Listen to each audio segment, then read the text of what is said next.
जो प्रतिज्ञा रे एक समय आसिला आउ से समय रे चारि पीढ़ी रही आउ से चारि पीढ़ी मध्य रे परमेश्वर काहाकू मध्य छाड़िले नाही।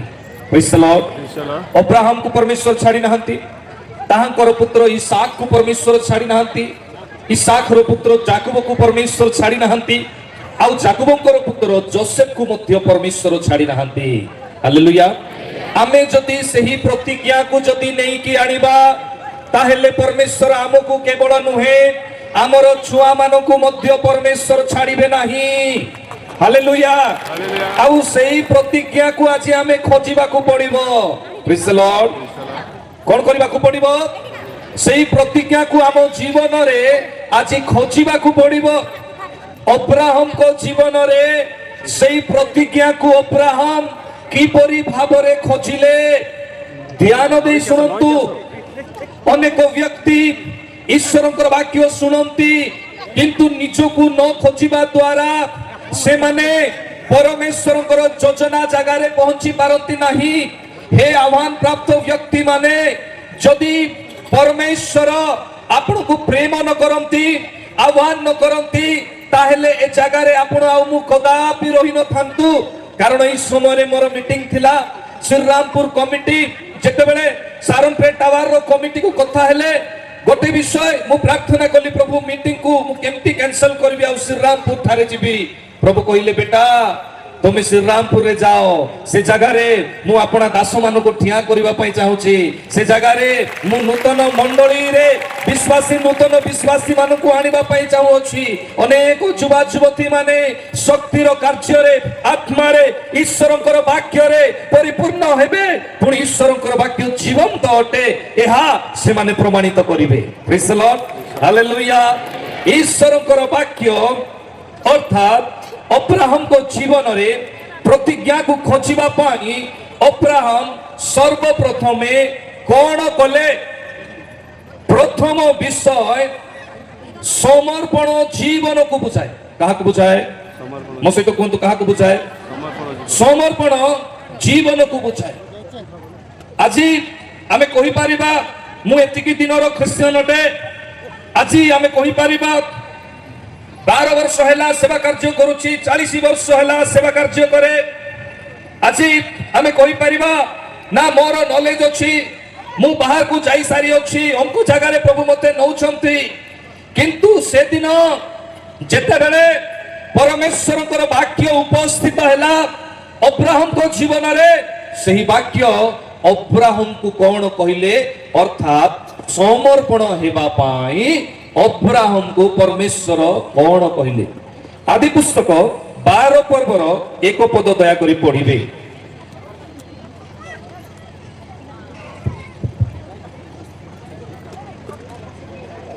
एउठारु सदा प्रभु अब्राहम को कहिले तुम्भे आपण देश ओ ज्ञाति कुटुंब ओ पैतृक गृह परित्याग करी आम्भे जेउ देश तुम्भको देखाइबा सही देश को जाओ।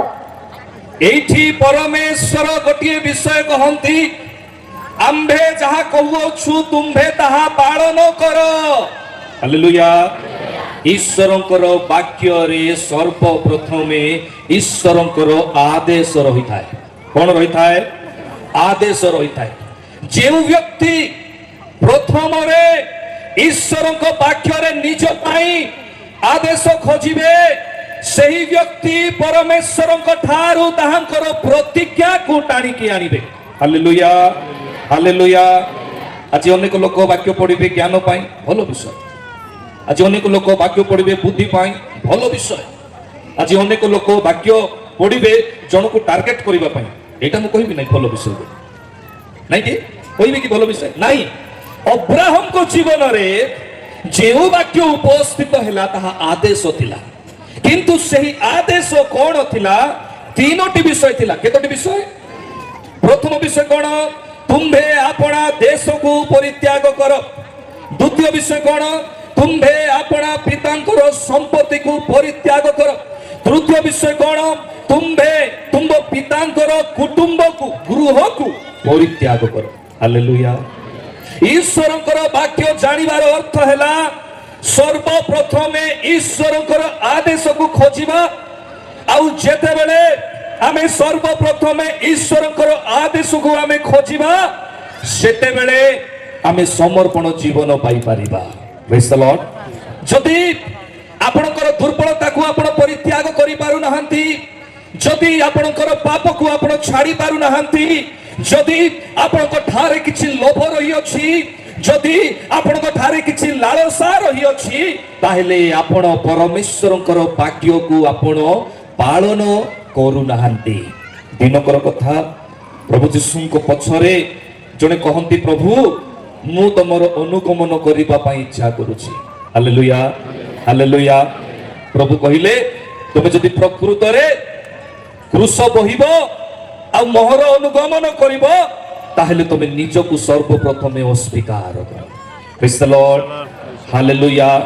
ଦ୍ୱିତୀୟ ବିଷୟ ଅଟେ, ଯେଉଁ ବ୍ୟକ୍ତି ଆଦେଶକୁ ପାଳନ କଲା ପରେ ନିଜକୁ ଅସ୍ୱୀକାର କରିବ, ସେଇ ବ୍ୟକ୍ତି ପରମେଶ୍ୱରଙ୍କର ପ୍ରତିଜ୍ଞାକୁ ଟାଣିକି ଆଣିବ।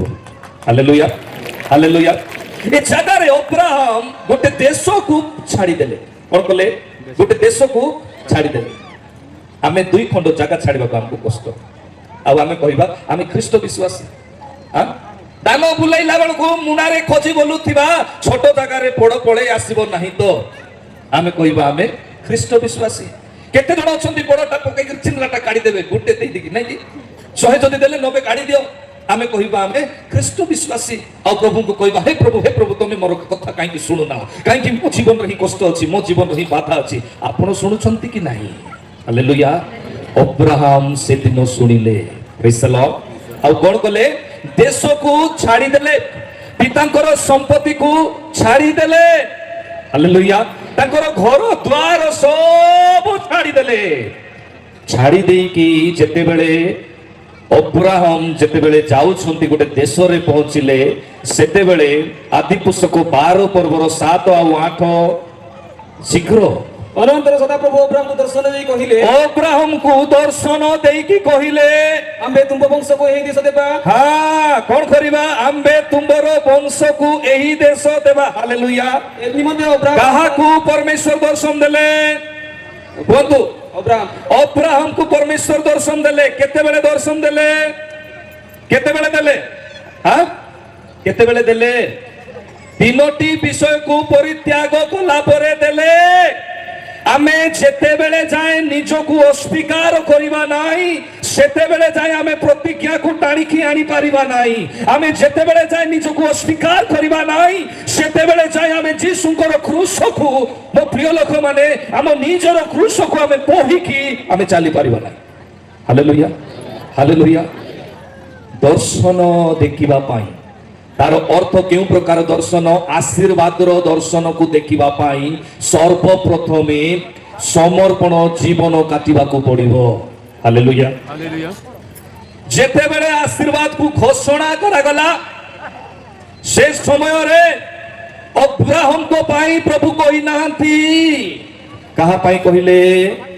ତୁମ୍ଭର ବଂଶକୁ आंबे कौन करिबा आशीर्वाद करिबा प्रेज द लॉर्ड आज अनेक प्रभु को दास थिबे मो प्रचार करूची मते किछि मिलु नै मोर समस्या चलीछि मोर फाइनेंशियली क्राइसिस चलीछि मोर घरे हमको यंत्रणा चलीछि याको बंदा करिवार अछि याको बिक्री करिवार अछि एठु सेठी जॉइन करिवार अछि आपण निज पाई नाही निज संतान मान को पाई आशीर्वाद को आनुछंती आपण निज पाई परिश्रम करूनांती आपनकर संतान मान को परिश्रम आपनकर संतान मान को पाई आपण परिश्रम करूछंती केउ प्रकार परिश्रम पितांकर आशीर्वाद को पाइबा पाई जाकुब कोन कले ना निजर पिता माता को ठारू दूर को पळाइले हालेलुया हालेलुया आउ सेही आशीर्वाद को पाइला परे गोटे जंगल भितर जाई कि सोई छंती सोइलकु मो प्रिय प्रभु को लोक माने से जगह रे आसी कि प्रभु जेते बेले दर्शन देले परमेश्वर सीधा सड़क भाव रे कहंती आम्बे तुमो पिता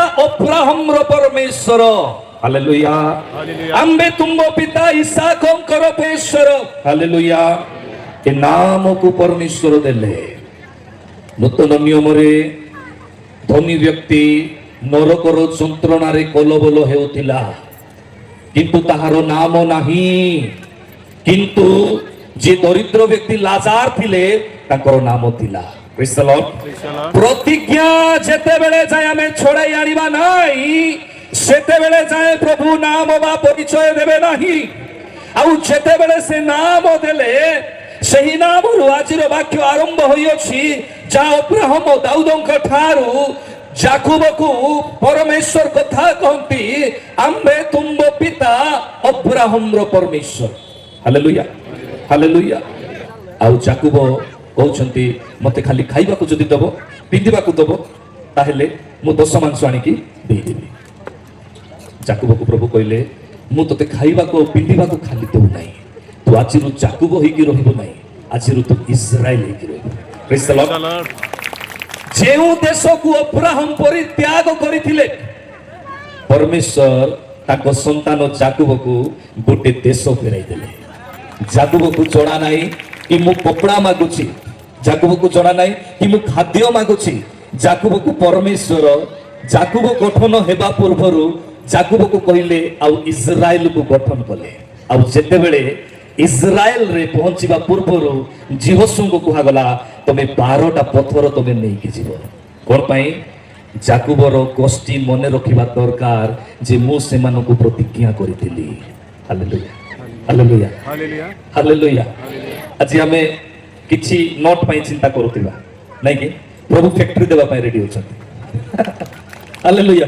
आज हमें गोटे व्यक्ति दुईटा व्यक्ति पई चिंता करूतिबा प्रभु ग्राम देबा पई प्रस्तुत होछथि हालेलुया जाकुब को प्रभु जे गोटे देश देले से देश इस्राएल जेते बेले आसिला आ से देश को जाकुब पाइबा पूर्वरु जाकुबर संतान माने पाइबा पूर्वरु जने व्यक्ति परमेश्वर को ठारू प्रतिज्ञा टाणी कि नहीं आसीतिला हालेलुया आज हमें मंडल रे जेते बेले प्रार्थना करूतिबे बालक आ ओ लोक दांत देखै कि पूरा हाई आसुतिबो नित आसुतिबो प्रतिज्ञा आसीबो आशीर्वाद आसीबो नाही हाँ केते जण अछंती प्रभु चिंता कर लोक कहबे प्रभु तो मन कथा जानती हृदय कथा जानती मोर कथा जानिबे न कहिले भी अछंती ना नाही हालेलुया अब्राहम पचारिले जेते बेले परमेश्वर अब्राहम को कहले आदि पुस्तक 15 पर्व रे आमे तुमको आशीर्वाद करबा अब्राहम कहले मु केमिति जानिबी तारा गण को गण गणिबा को बाहरले गणिबाटा आरंभ कले आशीर्वाद पाइबा पाई अब्राहम कहउछथि मु केमिति जानिबी प्रेज द लॉर्ड हालेलुया परमेश्वर कोन कहिले आदि पुस्तक 15 पर्व टिके खोलंतु परमेश्वर कोन कहिले 15 पर्वर 9 पद 8 पद पढंतु 8 पद तहु से कहिले हे प्रभु सदा प्रभु मुझे हां ए देशर अधिकारी हे ए देशर अधिकारी हेबी ताहा की रूपे जानिबी के पचारुचंती अब्राहम पचारुचंती मुझे अधिकारी हेबी मुझे आशीर्वाद पाइबी हेले मु जानिबी केमिति परमेश्वर कोन कहले ता तळे शीघ्र ସେ କହିଲେ ତୁମେ 3 ବର୍ଷ ଗୋଟିଏ ଗାଭୀ 3 ବର୍ଷର ଗୋଟିଏ ଗାଭୀ ଓ 3 ବର୍ଷର ଗୋଟିଏ ଛାଗି ଓ 3 ବର୍ଷର ଗୋଟିଏ ଛାଗି ଓ 3 ବର୍ଷର ଗୋଟିଏ ମେଷ ହଁ ଓ ଗୋଟିଏ ଘୁଘୁ ହଁ ଓ ଗୋଟିଏ କପୋତ ଛୁଆ ହଁ ଗୋଟେ କପୋତ ଛୁଆ ଆମ୍ଭ ନିକଟକୁ ଆଣ। ଆମ୍ବ ନିକଟକୁ ଆଣ। ତାପରେ କହି ସେ ସେହି ସବୁ ତାହାଙ୍କ ନିକଟକୁ ଆଣି ହଁ 2 ଖଣ୍ଡ କରି 2 ଖଣ୍ଡ କରି ଖଣ୍ଡକ ଆଗରେ ହଁ ଅନ୍ୟ ଖଣ୍ଡ ରଖିଲେ, ହଁ ଅନ୍ୟ ଖଣ୍ଡ ରଖିଲେ। ମାତ୍ର ପକ୍ଷୀମାନଙ୍କୁ 2 ଖଣ୍ଡ କଲେ ନାହିଁ। ହଁ ଅନନ୍ତର ହିଂସକ ପକ୍ଷୀ କଣ ସେ ମୃତ ଶବକ ମାନଙ୍କ ଉପରେ ପଡନ୍ତେ ଅବ୍ରାହମ ସେମାନଙ୍କୁ ଉଡାଇ ଦେଲେ। ପୁଣି ସୂର୍ଯ୍ୟାସ୍ତ ସମୟରେ ଅବ୍ରାହମ ଅତି ନିଦ୍ରିତ ହୋଇ ଘୋର ଅନ୍ଧକାରରେ ଭୟଗ୍ରସ୍ତ ହେଲେ। ସେତେବେଳେ ସେ ଅବ୍ରାହମକୁ କହିଲେ, ପରମେଶ୍ୱରଙ୍କର ଉପସ୍ଥିତି ଯେତେବେଳେ ଆସିଲା ସେତେବେଳେ ଅବ୍ରାହମ ର ସେନ୍ସ ପଳେଇଲା। ଘୋର ଅନ୍ଧକାର ମୂର୍ଚ୍ଛିତ ହେଇଗଲେ। କେତେବେଳେ? ଯେତେବେଳେ ଅବ୍ରାହମ ଗୋଟେ ଯଜ୍ଞ ବେଦୀ ତିଆରି କଲେ। Hallelujah hallelujah hallelujah. ଏ ଯଜ୍ଞ ବେଦୀରେ ପରମେଶ୍ୱର କିଛି ଚାହାନ୍ତି। आशीर्वाद देवा पूर्वरु ए यज्ञ वेदी रे परमेश्वर किछि चाहंती। सेही यज्ञ वेदी रे जहा परमेश्वर चाहंती प्रथम रे शुभ पशु मानकर बलि जहा समागम तंबुर प्रथम स्थान जहा होम वेदी भाव रे गोटे पशु को परमेश्वर निकट रे उत्सर्ग करा जाउतिला। कोन करा जाउतिला? उत्सर्ग करा जाउतिला। समागम तंबुरे रही थिबा यज्ञ वेदी जेउठारे व्यवस्था नियम रे परमेश्वर इस्राएल संतान मानक मध्य रे वास करिबा पई महापवित्र स्थान प्रस्तुत कले। आउ सेही महापवित्र स्थान पूर्वरु आसीबा पूर्वरु आउ कोन ना जेपरी से माने किछि विषय को करिकि आसीबे पाद प्रक्षालन करिबा पूर्वरु होम वेदी रे आउ होम वेदी रे कोन करिबा पूर्वरु बलि उत्सर्ग करिवे। आउ महापवित्र स्थान को याजक मानक निकट रे बा महायाजक मानक निकट रे निजर ओळी को देबे, निजर अनुरोध को रखिबे। ए अनुरोध को जे परमेश्वर हस्त रे रखिबे। आउ ताहा अब्राहम पचारंती मु किपरि जानिबी तुमे होम बलि प्रस्तुत कर ताहा परे तुमे जानिबो। जेते बेले जाए गोटे विश्वासी यज्ञ वेदी को प्रस्तुत करिबो नाही, होम बलि को प्रस्तुत करिबो नाही, सेते बेले जाए से व्यक्ति परमेश्वर उपस्थिति को पाइबो नाही। पुरातन नियम रे एही होम वेदी कोनटे आउ नूतन नियम रे एही होम बलि बा यज्ञ वेदी कोनटे। मो प्रिय लोक माने आमे जदि देखुछु 3 प्रकार यज्ञ वेदी अब्राहम प्रस्तुत कले। प्रथम यज्ञ वेदी जेते बेले परमेश्वर तांको कहिले आउ कोन ना तुमे यज्ञ वेदी प्रस्तुत कर। एही यज्ञ वेदी रे कोन हुए?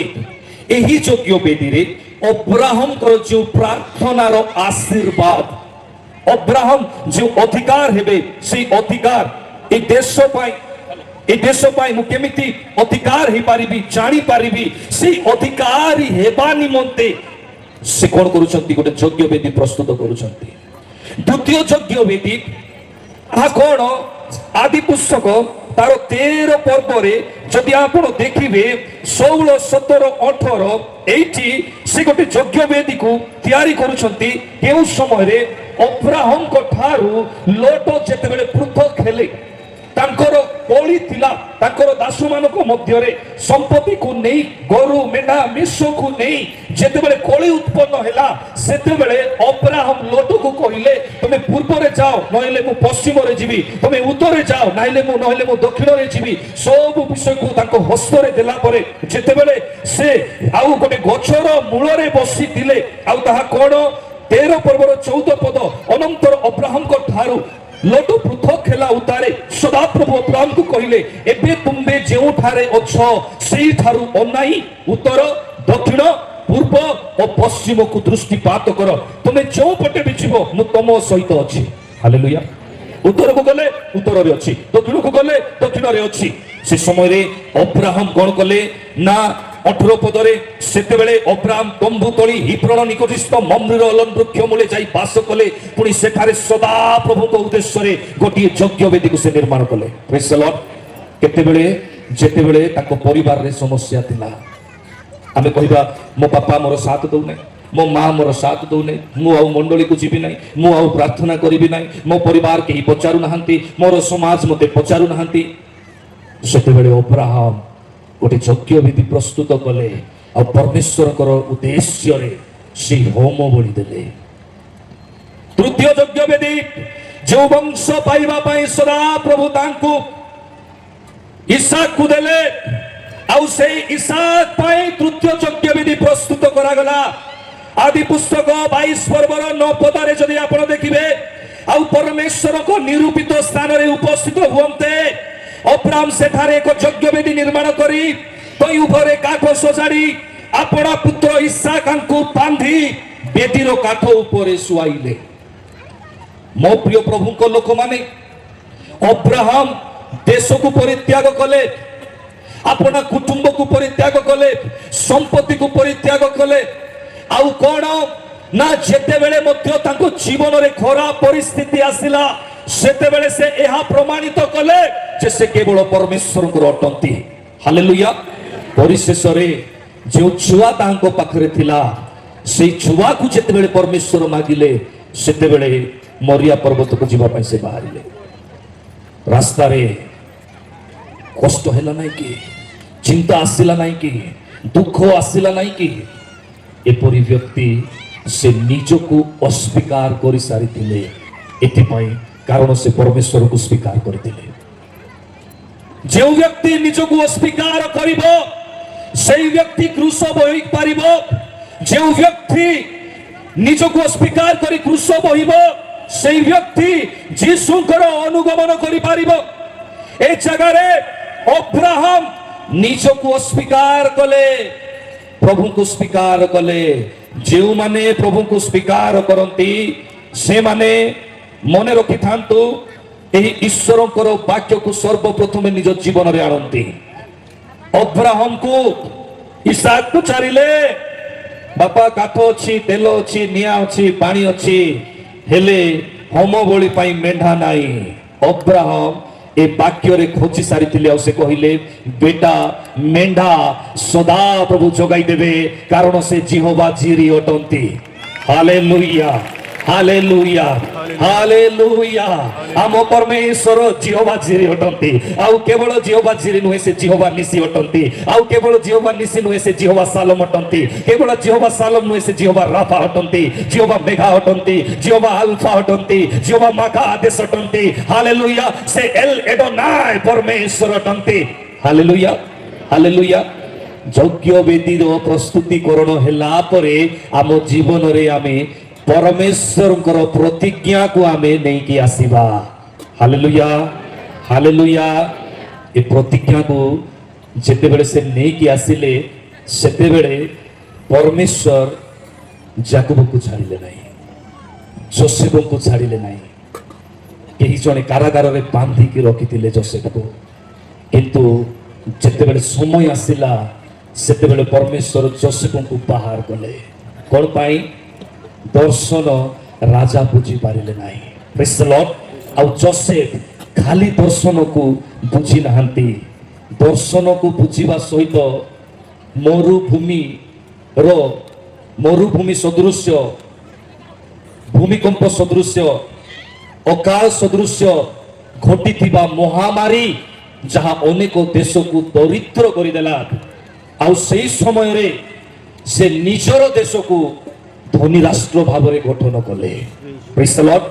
Hallelujah, hallelujah. ଠକି ଗଲେ କି? ଠକିଲେ ନା ଠକି ନାହାନ୍ତି? ମତେ ଗାଳି କଲେ ବି ମୁଁ ଛାଡ଼ିବି ନାହିଁ, ମତେ ଦୁଃଖ କଲେ ବି ମୁଁ ଛାଡ଼ିବି ନାହିଁ। ବର୍ତ୍ତମାନ ପ୍ରଭୁଙ୍କର ଦାସମାନଙ୍କ ପାଇଁ ବାକ୍ୟ ସରିଛି, ଏବେ ଆରମ୍ଭ କରିବା ବିଶ୍ୱାସୀ ମାନଙ୍କ ପାଇଁ। ନା କ'ଣ ଗାଳି ଦଉଛ ମତେ?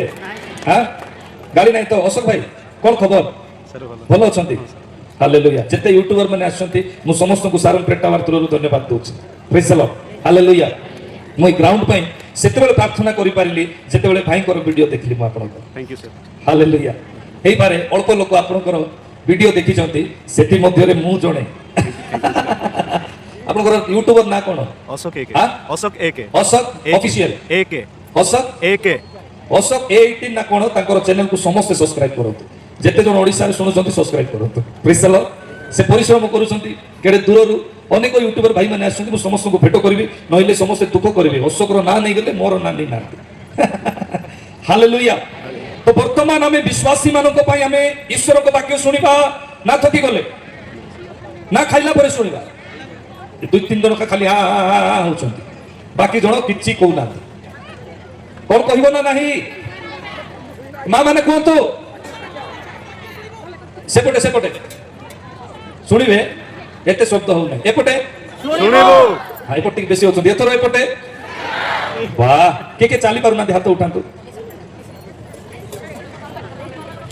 ତୁ ମୋ ଆଡେ ଦେଖ ଉଠେ ଆରେ ତତେ କହୁଛି ଯେ ଅଡନା ଦେଇଛୁ ତତେ କହୁଛି ହଁ ଉଠେ ହଁ ଚାଲେ ଚାଲ ଏମେନ୍ ଚାଲେ ଆଉ କିଏ ଚାଲି ପାରୁନ ହାତ ଉଠା थोड़ा सा क्या हो तू छाड़े हाथ धरना अच्छा अदर रिलीजन है माने other religion praise the Lord चलो चलो चलो ठीक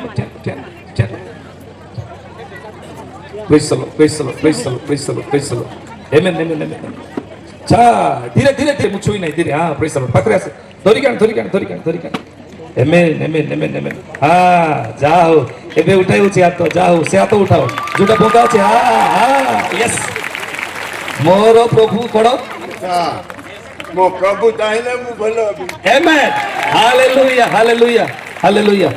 praise the Lord amen hallelujah ए कोन पे ठप करी उठी जाउछथि समस्ते हां बाकी बेले त बाकी सुनला बेले स्पीड रिप्लाई दउनो सुसुधार पुम करके पळा आछथि संग संगे हैं बाकी बेले को तो काई नाही केही भी शून्य हस्तरे जीव नाही हालेलुया बसे धीरे धीरे बसे की तेल ताको तेल गोट साइड लगा हालेलुया आउ थरे उठिले वाक्य पई डिस्टर्बेंस हो सेति पई आमी ईश्वरंकर वाक्य सुनिबा केउ विषय रे विश्वासी माने चाहुचंती मु आज ईश्वरंकर वाक्य सुनिबी कोंतु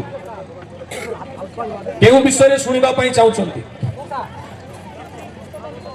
सुस्थता विषय जणे कहले सुस्थता विषय सेपटे रोगी नै मात्र सुस्थता विषय हां सुस्थता विषय क्यों विषय मां माने हां क्यों विषय अरे प्रभु को विषय तो बाकी अछि लो बायाणी हां जागृत विषय रे होसुचंदी माने जागृत विषय आपण माने हां आत्मिकता विषय रे ही अछि सब टॉपिक को प्रसंग को हां विश्वास विषय रे आउ हां के कहले प्रभु को ठारे विश्वास के कहले जागृत हां आउ के कोन कहले शीघ्र हां कोन कहले भाई सुस्थता विषय आपण कोन कहउछंती सुस्थता आपण भाई कोन दू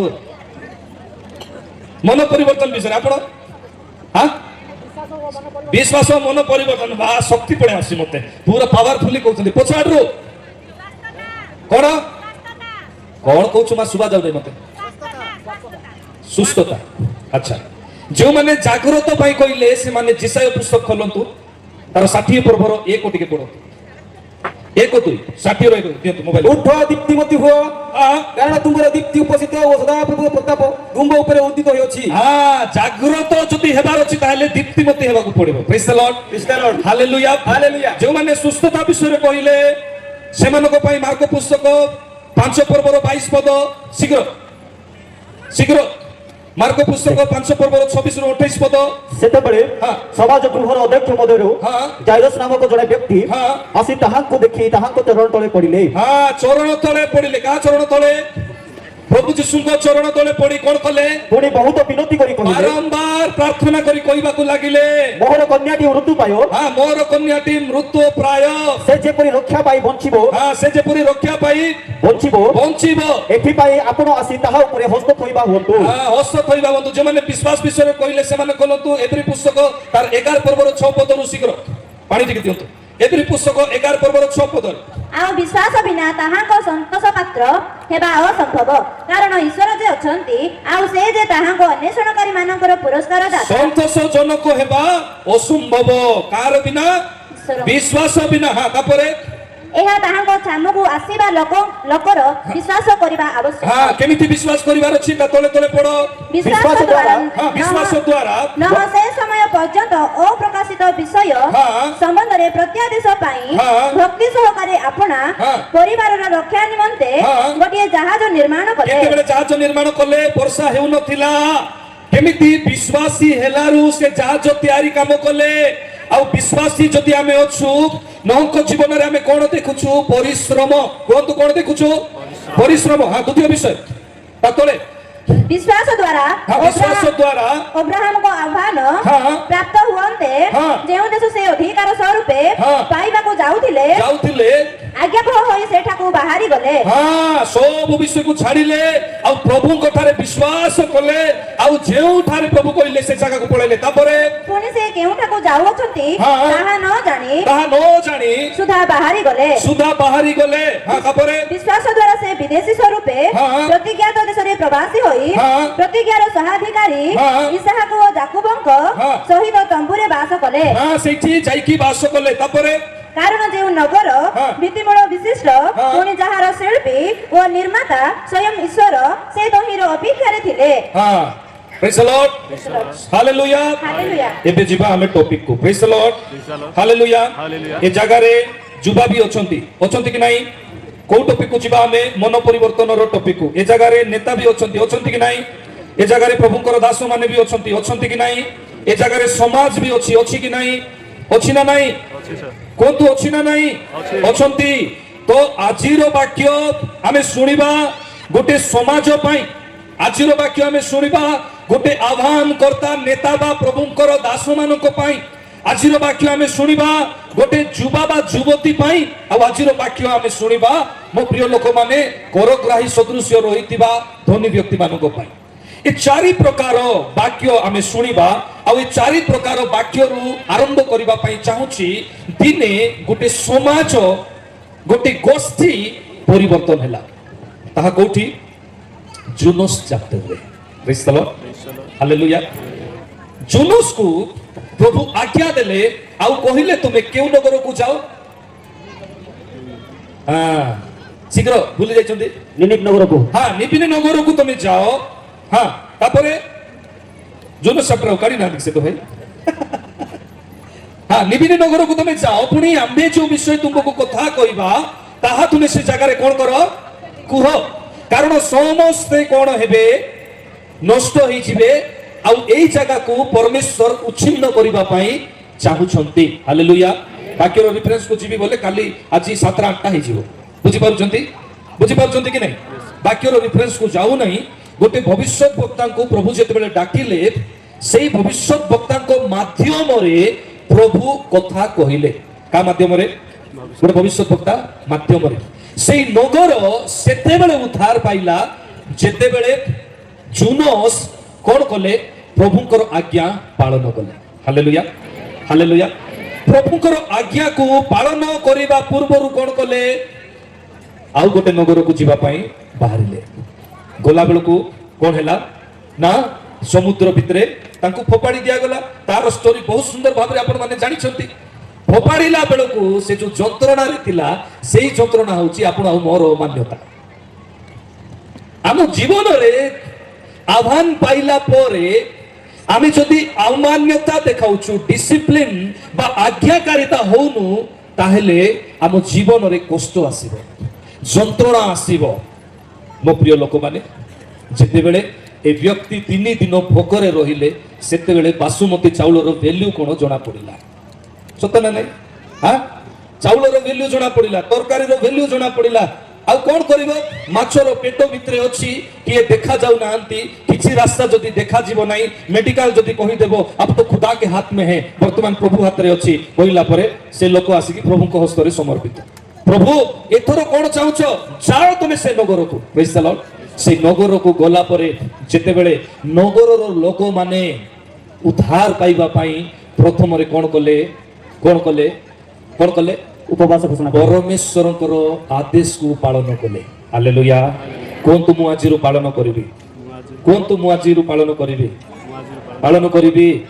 ଉପବାସ ସମୟରେ ତୋରାଣି ପିଇବି ନାହିଁ ଉପବାସ ସମୟରେ ଏପୁଲ ଜୁସ୍ ଅଙ୍ଗୁର ଜୁସ୍ ପିଇବି ନାହିଁ ଉପବାସ ସମୟରେ ବଜାରରେ ବୁଲିବି ନାହିଁ, ଉପବାସ ସମୟରେ ଏପଟେ ସେପଟେ ବୁଲିବି ନାହିଁ, ଉପବାସ କରୁଛି ବୋଲିକି କପଟି ମାନଙ୍କ ପରି ଗାଈ ବୁଲିବି ନାହିଁ, ଉପବାସ କରୁଛି ବୋଲିକି ଆ କାନରେ ତା କାନରେ ତୁରୀ ବଜାଇବି ନାହିଁ, ଉପବାସ କେମିତି କରିବି ନିବିନି ନଗରର ଲୋକମାନଙ୍କ ପରି କରିବି। Hallelujah, hallelujah, hallelujah. ଏଠି କେଉଁମାନେ ଉଦ୍ଧାର ପାଇଲେ? କେଉଁମାନେ? ଗୋଟେ ଗୋଷ୍ଠୀ ଉଦ୍ଧାର ପାଇଲେ। ପ୍ରେଜ୍ ଦ ଲର୍ଡ, ହାଲେଲୁୟା। କେତେ ଦିନ ଉପବାସ କଲେ? କେତେ ଦିନ କୁହନ୍ତୁ? କେତେ ଦିନ ଏମିତି କରୁଛନ୍ତି? କହିବି କି ନାହିଁ? କନଫ୍ୟୁଜ ହଉଛନ୍ତି। 40 ଦିନ। ହଁ, 40 ଦିନ କଲେ ନା କେତେ ଦିନ କଲେ? ଆଜ୍ଞା କେତେ ଦିନ କଲେ? ହଁ, 40 ଦିନ କଲେ। 40 ଦିନ ଉପବାସ କଲେ। କଲା ବେଳକୁ ଧ୍ୟାନ ଦେଇ ଶୁଣନ୍ତୁ, ଆମର ଲୋକମାନେ ଏଠି 11ଟାରୁ 4ଟା କରିପାରୁଛନ୍ତି କି? ଯଦି ଉଦ୍ଧାର ପାଇବାର ଅଛି କଣ କରିବାକୁ ପଡିବ? କରିବାକୁ ପଡିବ। କେତେ ଦିନ? କେତେ ଦିନ? 2 ଦିନ। କମିଟି ରୋଷେଇ କରିଛନ୍ତି ନା ନାହିଁ? କରାଇଛି ନା ନାହିଁ? କରାଇ ନାହିଁ ତ? କରାଇ ନାହିଁ ବୋଲେ ଭଲ ବିଷୟ। କରିଛନ୍ତି ବୋଲେ ସମୟ ନଷ୍ଟ ହେବ। ହଁ, କରାଇଛି ନାହିଁ? ନାହିଁ କରାଇ ନାହିଁ? କରାଇ ନାହିଁ ତ? ମୁଁ କିଛି ଗାଳି କରିବି ନାହିଁ। କୁହନ୍ତୁ କରାଇଛି ନା କରାଇ ନାହିଁ? କରାହେଇନି। ଭଲ ହେଲା କରିନାହାନ୍ତି। ହାଲେଲୁୟା, ହାଲେଲୁୟା, ପ୍ରେଜ୍ ଦ ଲର୍ଡ। ବୋଲ ୟୀଶୁ ମସିହ କି। ସେମାନେ ଉପବାସ ପ୍ରାର୍ଥନା କଲା ପରେ ସେମାନେ ଉଦ୍ଧାର ପାଇଲେ। ଆଜି 2 ଦିନ, ଆଜି ଆଉ କାଲି ଏ ଜାଗାରେ ପରମେଶ୍ୱରଙ୍କର ମହିମା ହେବାର ଅଛି। ଏ ଜାଗାରେ ମୁଁ ଆପଣଙ୍କୁ ଦେଖିବା ପାଇଁ ଆସିନି କି ଆପଣ ମୋତେ ଦେଖିବା ପାଇଁ ଆସିନାହାନ୍ତି। ଆମେ ଏ ଅଞ୍ଚଳ ପାଇଁ ପ୍ରାର୍ଥନା କରିବା ପାଇଁ ଆସିଛୁ। ପରମେଶ୍ୱରଙ୍କର ବାକ୍ୟକୁ ସଫଳ କରିବା ପାଇଁ ଆସିଅଛୁ। ହାଲେଲୁୟା। ଗୋଟେ ଗୋଷ୍ଠୀ ମଧ୍ୟ ପରିବର୍ତ୍ତନ ହେବ। ପ୍ରେଜ୍ ଦ ଲର୍ଡ। ଗୋଟେ ଅଞ୍ଚଳରେ ମଧ୍ୟ ପରମେଶ୍ୱରଙ୍କର ରାଜ୍ୟ ଆସିବ। ପ୍ରଥମ ବିଷୟ। ଦ୍ୱିତୀୟ ବିଷୟ ଆମେ ଦେଖିବା ଗୋଟେ ଯୁବା ବା ଯୁବତୀ ଯିଏକି ମନ ପରିବର୍ତ୍ତନ କଲେ। ତାହା କିଏ? ଲୁକ 15ରେ ଗୋଟେ ଦୃଷ୍ଟାନ୍ତ, ଅପବୟ ପୁତ୍ର। କିଏ? ଅପବୟ ପୁତ୍ର। ଖୋଲନ୍ତୁ ନାହିଁ, ଲୋକମାନଙ୍କର ପେସେନ୍ସ ନାହିଁ, ରେଫରେନ୍ସକୁ ଯିବା ନାହିଁ। ସେ ଅପବୟ ପୁତ୍ର ପିତାଙ୍କର ସବୁ ସମ୍ପତ୍ତିକୁ ମାଗିଲେ, ଆଉ କଣ କଲେ? ନେଇକି ଦୂରକୁ ଚାଲିଗଲେ। ହାଲେଲୁୟା। ଦୂରକୁ ଗଲା ପରେ ସେ ଯେତେବେଳେ ସବୁ ଟଙ୍କା ଖର୍ଚ୍ଚ କଲେ, ଖର୍ଚ୍ଚ କଲା ପରେ କଣ ହେଲା? ଖର୍ଚ୍ଚ କଲା ପରେ ମହାମାରୀ ଆସିଲା। ଖର୍ଚ୍ଚ କଲା ପରେ କଣ ହେଲା? ମହାମାରୀ ଆସିଲା। ଆଉ ସେ ମହାମାରୀ ଆସିଲା ପରେ ଏ ଲୋକଙ୍କୁ ଖାଇବା ପାଇଁ ଖାଦ୍ୟ ମିଳିଲା ନାହିଁ। 15 ପର୍ବର 14 ପଦ ଟିକେ।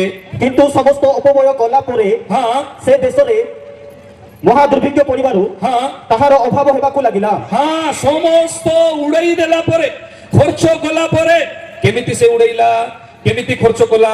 ଟଙ୍କା ଥିଲେ ଲୋକମାନେ କଣ କରିବେ? ବହୁତ ଏନ୍ଜୟ କରିବେ। କରିବେ ନା କରିବେ ନାହିଁ? ବଡ ବଡ ପାପ କାମ କରିବେ। କରିବେ ନା କରିବେ ନାହିଁ?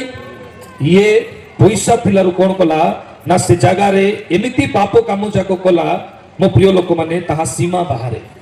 ସେ କଣ କଲା ନା ସେ ଜାଗାରେ ସେ ବ୍ୟଭିଚାର ବି କଲା। କଣ କଲା? ବ୍ୟଭିଚାର କଲା। ଲେଖା ହେଇଛି କେହି ନାହିଁ? ହଁ, ଖୋଲନ୍ତୁ ଲୁକ 16ର 30 ପଦ ଶୀଘ୍ର। ସେଥିରେ ସେ କହିଲା, ହଁ। ହେ ପିତା ଅବ୍ରାହମ, 16ର 30 15ର 30। କିନ୍ତୁ ତୁମ୍ଭର ଏହି ଯେଉଁ ପୁଅ ବେଶ୍ୟାମାନଙ୍କ ସହିତ ତୁମ୍ଭର ସର୍ବସ୍ୱ ଖାଇ ଉଡ଼ାଇ ଦେଇଅଛି। ଯେତେବେଳେ ସେ ଆସିଲା ସେତେବେଳେ ତୁମେ ତାହା ପାଇଁ ହୃଷ୍ଟପୃଷ୍ଟ ପଶୁ ତା ପାଇଁ ଉତ୍ସବ କଲ। ସେ ବେଶ୍ୟା ମାନଙ୍କ ସହିତ ରହିକି ଆଉ କଣ କଲା ନା ଖର୍ଚ୍ଚ କଲା। ମୋ ପ୍ରିୟ ଲୋକମାନେ, ଏଇଠି ଆମେ ସମ୍ପୂର୍ଣ୍ଣ ଭାବେ ଦେଖିପାରୁଛୁ এই ଟଙ୍କାକୁ ନେଇକି ନଷ୍ଟ କଲା ପରେ ତା ଜୀବନରେ ଯେତେବେଳେ ଦୁର୍ଭିକ୍ଷ ଆସିଲା, ମହାମାରୀ ଆସିଲା, ଆଉ ସେ ସମୟରେ ସେ ଅନୁତାପ କଲା। Hallelujah, hallelujah. ନିଜର ମନକୁ ସେ ପରିବର୍ତ୍ତନ କଲା। ପରିବର୍ତ୍ତନ ଯେପରି ନିବିନି ନଗରର ଲୋକମାନେ କଲେ, ମନ ପରିବର୍ତ୍ତନ କଲେ। ଏ ବ୍ୟକ୍ତି ମନ ପରିବର୍ତ୍ତନ କଲା ପରେ କଣ କଲେ? ନିଜର ପିତାଙ୍କର ନିକଟକୁ ଗଲେ କ୍ଷମା ମାଗିବାକୁ। ହାଲେଲୁୟା। ଆଜି ଅନେକ ଲୋକ ମନ ପରିବର୍ତ୍ତନ କରିବେ କିନ୍ତୁ କ୍ଷମା ମାଗିବେ ନାହିଁ। ମାଗିବେ କି? ମାଗିବେ ନାହିଁ। ନିଜର ଭୁଲକୁ ସ୍ୱୀକାର କରିବେ ନାହିଁ। ଭୁଲକୁ ସ୍ୱୀକାର ନ କଲେ କଣ ହେବ? ସ୍ୱୀକାର କଲେ କଣ ହେବ? ହିତୋପଦେଶ 28ର 13 ଅନୁସାରେ ପ୍ରଭୁଙ୍କର ଅନୁଗ୍ରହ ସେ ବ୍ୟକ୍ତି ପାଇବ। ଯଦି ଗୋଟେ ବ୍ୟକ୍ତି ଅଧର୍ମକୁ ଛାଡ଼ିବ ନାହିଁ, ପ୍ରଭୁଙ୍କର ଅନୁଗ୍ରହକୁ ସେ ପାଇବ ନାହିଁ। ତ ଆମେ ଦେଖୁଥିଲୁ କଣ ନା ଏଇଠି ସମ୍ପୂର୍ଣ୍ଣ ଭାବରେ ଏ ଯୁବା ବ୍ୟକ୍ତି আজি হে যুবা যুবতী মানে ଆପଣ ଯଦି ମନ ପରିବର୍ତ୍ତନ କରିବେ ସେଇ ଯୁବାକୁ ଯେପରି ପାଦରେ ପାଦୁକା ପ୍ରଭୁ ଦେଲେ ଆଙ୍ଗୁଳିରେ ଆଙ୍ଗୁଠି ଯେପରି ଦେଲେ ମୁଦି ପିନ୍ଧାଇଲେ ସେପରି ପରମେଶ୍ୱର ଆପଣମାନଙ୍କୁ ପିନ୍ଧାଇବା ପାଇଁ ପ୍ରସ୍ତୁତ ଅଛନ୍ତି Amen. ହାଲେଲୁୟା ତୃତୀୟ ବିଷୟ ଆମେ ଦେଖିବା ଗୋଟେ ନେତାଙ୍କୁ ଗୋଟେ ଅଧିକାରୀକୁ ଯେ କି ଶାସନ କରୁଥିଲେ ଆଉ କ'ଣ କରୁଥିଲେ ପାଉଲ ଆଗରୁ ସାଉଲ ଥିଲେ ସେତେବେଳେ ଖ୍ରୀଷ୍ଟିଆନ ଲୋକମାନଙ୍କୁ କୃଷ୍ଣଙ୍କ ଠାରେ ରହୁଥିବା ଲୋକମାନଙ୍କୁ ଯନ୍ତ୍ରଣା ଦେଉଥିଲେ ଆଉ ସେ ସମୟରେ ପରମେଶ୍ୱରଙ୍କର ଅଦ୍ୱିତୀୟ ପୁତ୍ରଙ୍କର ବା ପ୍ରଭୁ ଯୀଶୁଙ୍କର ଦର୍ଶନ ଆସିଲା ପରେ ସେ ଯେତେବେଳେ ଅନ୍ଧ ହେଇଗଲେ ହାଲେଲୁୟା Hallelujah. ଅନ୍ଧ ହେଲା ପରେ ସେ ବ୍ୟକ୍ତି ପ୍ରାର୍ଥନା ଯେ କି ହନନୀୟ ତାଙ୍କ ପାଇଁ ପ୍ରାର୍ଥନା କଲେ ତୁମର ଦୃଷ୍ଟି ଯେପରି ଖୋଲା ହେବ ଆଉ ତୁମେ ପବିତ୍ର ଆତ୍ମାଙ୍କର ଶକ୍ତିରେ ଶକ୍ତିଯୁକ୍ତ ହେବ ସେତେବେଳେ ସେ ହନନୀୟଙ୍କୁ ନିଜ ଘରକୁ ଡାକିଲେ ଆଉ ହନନୀୟଙ୍କୁ ପ୍ରଭୁ ଚାଳନା ଦେଲେ ଆଉ ପାଉଲ ଗୋଟେ ଆହ୍ୱାନକାରୀ ବ୍ୟକ୍ତି ଯେ କି ଗୋଟେ ନେତୃତ୍ୱ ନେଉଥିବା ବ୍ୟକ୍ତି ମନ ପରିବର୍ତ୍ତନ କଲା ପରେ ତାହାକୁ ପରମେଶ୍ୱର ଅତି ଭୟଙ୍କର ଭାବରେ ବ୍ୟବହାର କଲେ ହାଲେଲୁୟା ହାଲେଲୁୟା ତୃତୀୟ ବ୍ୟକ୍ତି କିଏ ଥିଲେ ଏକ ନେତୃତ୍ୱ ନେଉଥିବା ନେତା ସଦୃଶ୍ୟ ବ୍ୟକ୍ତି ଆମେ ଠିକ ସେପରି ଯଦି ଆମେ ଚତୁର୍ଥ ବ୍ୟକ୍ତିଙ୍କୁ ଯଦି ଦେଖିବା ତାହେଲେ ଲୁକ 19 ପର୍ବରେ ଗୋଟେ ବ୍ୟକ୍ତି ଅଛନ୍ତି ଲୁକ 19 ପର୍ବରେ କିଏ ଅଛନ୍ତି ଯକ୍ଷ। ଯୋଗ୍ୟ ହାଲେଲୁୟା ହାଲେଲୁୟା। ଯୋଗ୍ୟ କ'ଣ ଥିଲେ ଗୋଟେ ଧନୀ ଲୋକ ଗୋଟିଏ ପ୍ରଧାନ କରଗ୍ରାହୀ ଯେତେବେଳେ ସେ ତାଙ୍କ ଘରକୁ ଗଲେ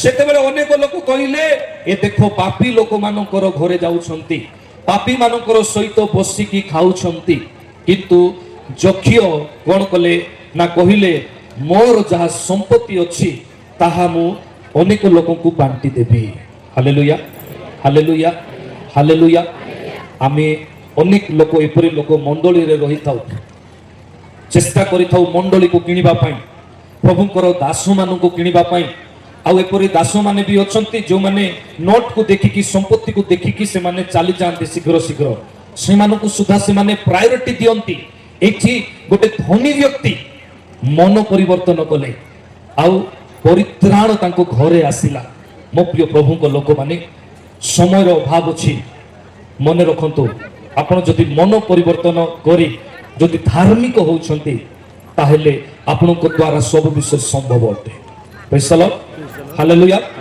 କର୍ଣ୍ଣଲିୟ ଗୋଟେ ଧାର୍ମିକ ବ୍ୟକ୍ତି ଥିଲେ ଯେତେବେଳେ କର୍ଣ୍ଣଲିୟ ଧାର୍ମିକ ବ୍ୟକ୍ତି ଥିଲେ ତାହାଙ୍କୁ ପରମେଶ୍ୱର ଯେତେବେଳେ ଦର୍ଶନ ଦେଲେ ଆଉ ସେ ଦର୍ଶନ ମାଧ୍ୟମରେ କର୍ଣ୍ଣଲିୟଙ୍କୁ ଦେଇ ଯେତେବେଳେ ପିତରଙ୍କୁ ପ୍ରଭୁ ପଠାଇଲେ ସେଇ ନଗରରେ ଗୋଟେ ପରିତ୍ରାଣ ଆସିଲା ସେଇ ନଗର ମଧ୍ୟରେ ପ୍ରଭୁଙ୍କୁ ଲୋକମାନେ ପାଇଲେ ହାଲେଲୁୟା ହାଲେଲୁୟା ବୋଲୋ ୟୀଶୁ ମसीह की बोलो यीशु मसीह की आज देरी होला नहीं कि हाँ हो कि नहीं हाँ सर हाँ कौन पढ़े देला खाइबाटा हाँ काली देरी हेबो नहीं काली महा देरी हेबो काली खाली देरी हेबो नहीं कहीं आज टिके डेरी रे सब आरंभ होला ना घंटे अधेरे आरंभ होला काली 11 रे आरंभ हो सत ना नहीं कौन फायदा जदि फायदा हमें उठाई परिबा नहीं सत ना नहीं हाँ जदि हमें ठीक हे परिबा नहीं कौन फायदा जदि हमें वाक्य को जदि बुझी परिबा नहीं कौन फायदा वाक्य अनुसार जीवन काटी परिबा नहीं कौन फायदा अपभय पुत्र जो देश रे पाद देले सेई देश रे महामारी आसले प्रतिज्ञा को आनीथिबा संतानर पुत्र जे कि जोसेफ थिले से जो देश रे पाद देले सेई देश रे महामारी दूर हो गला ये गरीब हला से खाली धनी ही नहीं जोसेफ जो देश रे पाद देले से देश सारा धनी हो गले यह ईश्वर वाक्य को केवे साधारण भाव में आप नियंतु यह जीवंत पुणी कार्य साधक आम जीवन में जदि यार मूल्य को आम बुझी पारिबा नहीं ए भितर जदि आम निजक खोजी पारिबा नहीं परमेश्वर आदेश को जदि आम आनी पारिबा नहीं ताहले कौन फायदा अच्छी आज समय अच्छी वाक्यर 10% सरी काली बाकी 90% सरीबार अच्छी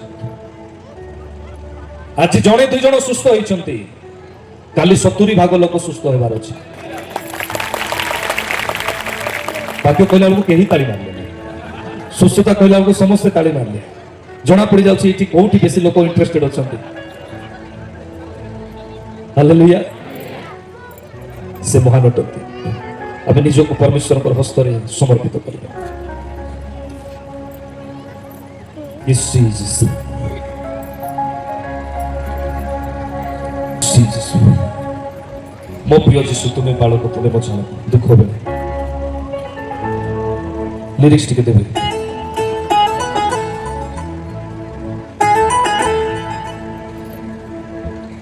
Yes, দুঃখ ବେଳେ Yes, Jesus. ମୋ ଚଲା ପଥେ ଯୀଶୁ ଚାଳକ ପାପ ଭରା ଜଗତରେ ପାଖେ ପାଖେ ରୁହ ଜୀବନରେ ମୋର ସାହା କେହି ନାହିଁ ତୁମ ବିନା ଏ ଜଗତେ ଭରସା କି ନାହିଁ।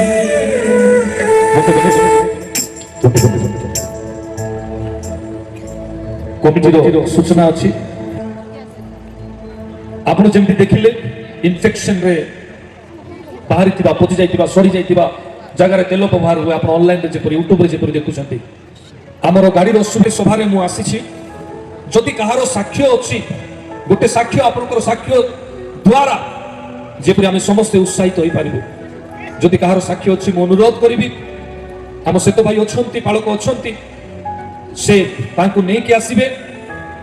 ଆଉ ଏ ଜାଗାରେ ପ୍ରଭୁଙ୍କର ଉପସ୍ଥିତି ଆସିଲା ବେଳକୁ ମୁଁ ବିଶେଷ କରି ଆପଣମାନଙ୍କ ରୋଗୀମାନଙ୍କ ପାଇଁ ପ୍ରାର୍ଥନା କରିବା ପାଇଁ ଚାହୁଁଛି। ଯାହାର ବିଷୟରେ ପ୍ରଭୁ ଜଣାଇବେ ଆମେ ଏଇ କ୍ଷଣି ଚଲାଇବା ସେ ତୁରନ୍ତ ଚାଲିବ। ଯାହା ବିଷୟରେ ପ୍ରଭୁ କଥା କହିବେ ସେ ଡେରିରେ ଚାଲିବ। ଧୀରେ ଧୀରେ ରିକଭରି ହେବ। କାହାର ପେଟ ଭିତରେ ଘା ହେଇଯାଇଥିବ କାହାର ପେଟ ଭିତରେ କ୍ୟାନ୍ସର ହେଇଯାଇଥିବ କାହାର ହାଡ଼ ପତଳା ହେଇକି ସରୁ ହେଇଯାଇଥିବ ତାକୁ ଯଦି ମୁଁ ଜବରଦସ୍ତି ଠିଆ କରିବି ତାହା ପ୍ରତି ବିପଦ ହେବ।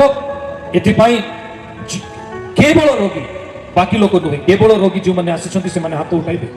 କେବଳ ରୋଗୀ ଯେଉଁମାନେ ଖରା ସ୍ଥିତିରେ ଅଛନ୍ତି ଅଳ୍ପ ଲୋକ ଅଛନ୍ତି ଆରାଧନା ସମୟରେ ସିକ୍ୟୁରିଟି ଠିଆ ହେବେ। ଆପଣମାନଙ୍କୁ ଆନାଉନ୍ସ କରି କୁହା ହେବ ଆଉ ଆପଣମାନେ ପ୍ରଭୁଙ୍କ ଦାସନା କରିଦେବେ। ଆଉ ଶେଷ ପ୍ରାର୍ଥନା କମିଟିର ଯାହାକୁ ଭାର ଦିଆହେଇଛି ସେମାନେ କରିବେ ଆଶୀର୍ବାଦ ଦେବେ। ତାପରେ ଆପଣ ବିଦାୟ ନେବେ। ବର୍ଷିପର ଭାଇମାନେ ପ୍ରସ୍ତୁତ ହେବେ। ଏ ଗୋଟିଏ ଗୀତ ଗାଇକି ପ୍ରଭୁଙ୍କର ଉପସ୍ଥିତିକୁ ମୁଁ ଡାକିଲା ପରେ ଆପଣମାନେ ଆରାଧନା କରିବେ। ଆଉ এই ସମୟରେ ମୁଁ ରୋଗୀମାନଙ୍କ ପାଇଁ ପ୍ରାର୍ଥନା କରିବି। ଆଉ ଲାଷ୍ଟ ମିଟିଂରେ କ୍ୟାନ୍ସର ଲୋକମାନେ ସୁସ୍ଥତା ଏପରି ପାଇଲେ 3 ଦିନ ମିଟିଂରୁ ପ୍ରଥମ ଦିନରେ ହେଲା ପରେ ଆଉ 2 ଦିନ ବେଳକୁ ଆଇଲେ ନାହିଁ। କହିଲେ ଆମେ ଠିକ ହେଇଯାଇଛୁ ଆଉ ଆମେ ଆଇବୁ ନାହିଁ। ଏମିତି ଆପଣମାନେ ଯଦି କରିବେ ବୋଲେ କିଛି ଫାଇଦା ନାହିଁ ସୁସ୍ଥତା ବି ରହିବ ନାହିଁ। ଆସନ୍ତା କାଲି ଆସନ୍ତୁ ମଣ୍ଡଳୀ ସହିତ ସଂଯୁକ୍ତ ହୁଅନ୍ତୁ। ମୁଁ ବି ଦୂରରେ ଅଛି ୟୁଟ୍ୟୁବ ଚ୍ୟାନେଲକୁ ସବସ୍କ୍ରାଇବ କରି ରଖନ୍ତୁ। ଆପଣ ଈଶ୍ୱରଙ୍କର ବାକ୍ୟ ପାଇଁ ଉତ୍ସାହିତ ହୋଇପାରିବେ। ହାଲେଲୁୟା। ଆସନ୍ତୁ ଆମେ ଯାହା ଆନାଉନ୍ସମେଣ୍ଟ ଅଛି ଶୀଘ୍ର ଆମେ ଶୁଣିବା ଆଉ ସାକ୍ଷ୍ୟ ଶୁଣିବା ତାପରେ ଆନାଉନ୍ସମେଣ୍ଟ ଶୁଣିବା। ଆଉ সময়କୁ ନଷ୍ଟ କରନ୍ତୁ ନାହିଁ ଯଥାଶୀଘ୍ର ଆମେ ହିଲିଂ ପ୍ରେୟରକୁ ଯିବା।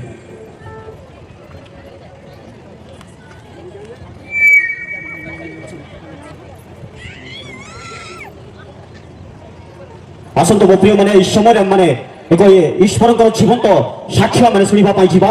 ଆଉ ଆପଣମାନେ ଦେଖୁଥିବେ ଏହି ଭଉଣୀକୁ ଗତ କିଛି ମାସ ମଧ୍ୟରେ ରକ୍ତବାନ୍ତି ହେଉଥିଲା।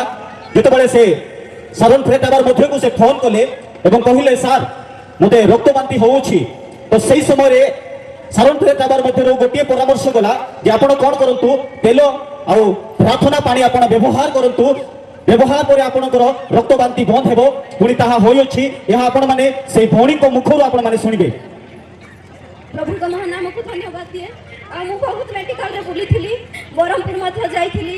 ସେତେବେଳେ ମୋର ଅଲ୍ଟ୍ରାସାଉଣ୍ଡ ହେଇଥିଲା 2 ଥର ଇଣ୍ଡୋସ୍କୋପି ଗୋଟେ ଥର ହେଇଥିଲା କୌଣସି ରୋଗ ବାହାରିଲା ନାହିଁ। କେବଳ ମୁଁ ସାରମ୍ ପ୍ରେୟାର ଟାୱାର ଆଉ ସେଠ ସାର୍ଙ୍କୁ ମୁଁ ଫୋନ କରି ଜଣାଇଲି ସାର୍ ମୋର এই ଅବସ୍ଥା ହେଉଛି। ସାର୍ କହିଲେ ସେ ଅଭିଷିକ୍ତ ତୈଳକୁ ତୁମେ ପାଣିରେ ପକାଇ ଦିଅ ଆଉ ସେଇ ଖଣି ବନ୍ଦ ହେବାକୁ ଲାଗିଲା। ସେଥିପାଇଁ ପ୍ରଭୁଙ୍କ ମହାନାମକୁ ଧନ୍ୟବାଦ ଦେବି।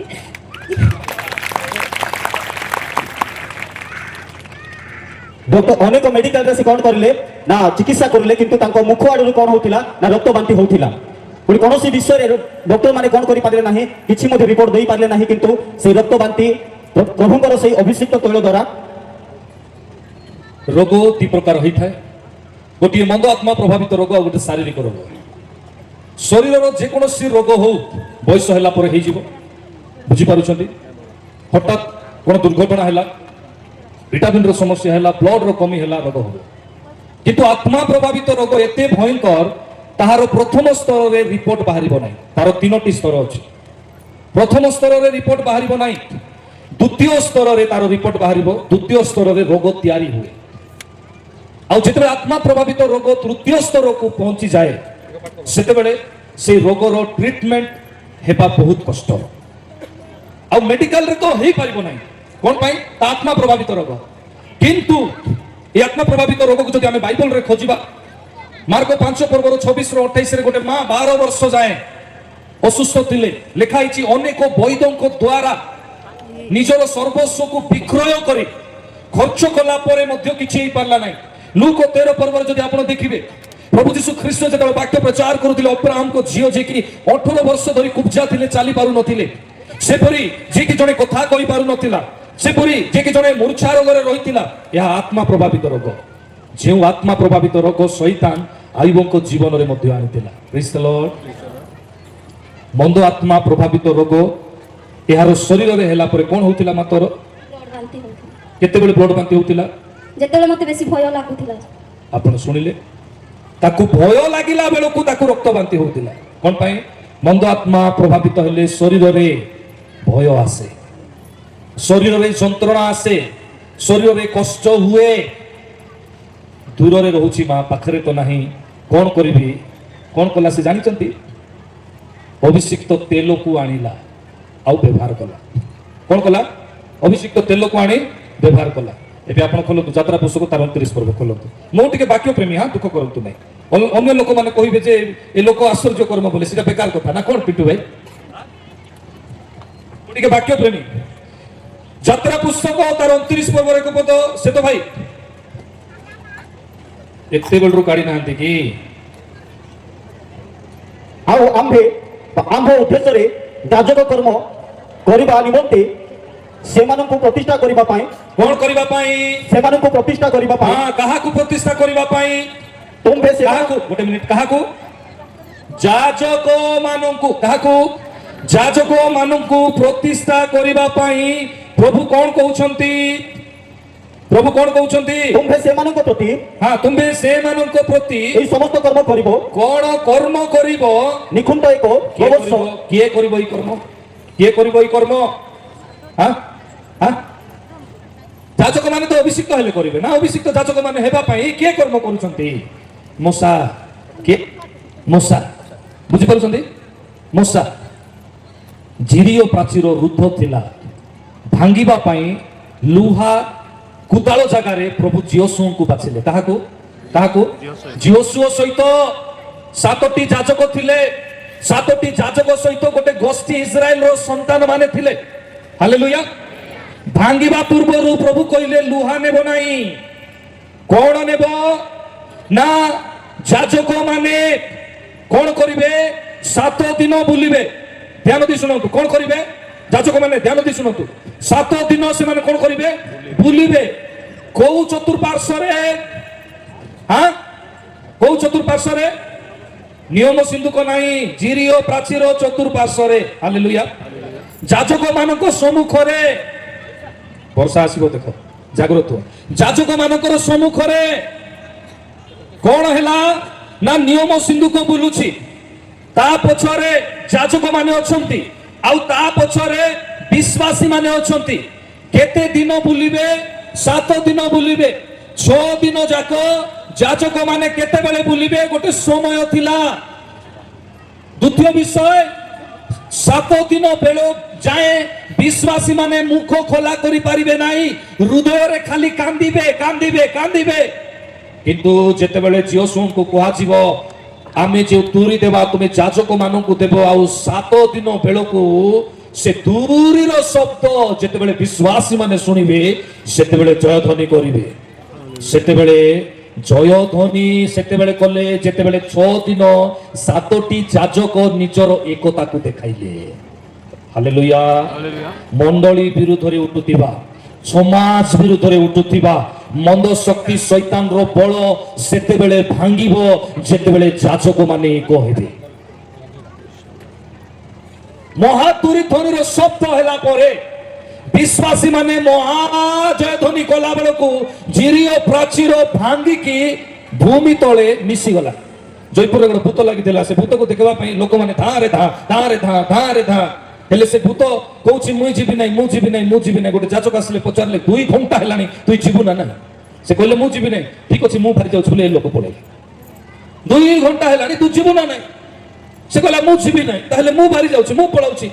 ଯିବାର ଆସିବାର ଯୋଉ ମାଧ୍ୟମ ଅଛି ସେଇ ମାଧ୍ୟମ ଜିୟୋଶୁଆ ଥିଲେ, ଜିୟୋଶୁଆଙ୍କ ପୂର୍ବରୁ ମୋଶା ଥିଲେ। ସେ ବିଧିକୁ ଆମେ ଶୁଣୁଛୁ କଣ? ଯାତ୍ରା ପୁସ୍ତକ 29 ପର୍ବ ଯାଚକ ରୂପେ ଅଭିଷିକ୍ତ ହେବାର ବିଧି କଣ? ତମେ କରିବ ନିଖୁନ୍ତ ଏକ ଗୋବସ୍ତ ଓ 2 ମେଷ ନେବ। ନିଖୁନ୍ତ ଗୋବସ୍ତ ମାନେ କଣ? ଗୋଟେ କଣ କରେ ତାକୁ? ମୁଁ ବାଛୁରୀ ଗୋଟେ ବାଛୁରୀକୁ ନେବ। ସେଇ ବାଛୁରୀର ବୟସ କମ ଦେଖାଯାଉଛି। ଗୋଟେ ଗାଈ କି ବଳଦ ନୁହେଁ। ନୂତନ ନିୟମରେ କିଏ? ତମେ ମାନେ ଯୁବା ଯୁବତୀ ମାନେ ବୁଝି ହଉଛି। ଯୌବନ ସମୟରେ ଆପଣା ସୃଷ୍ଟିକର୍ତ୍ତାଙ୍କ ପାଇଁ ସମର୍ପିତ ହେଇଯାଅ। Praise the Lord।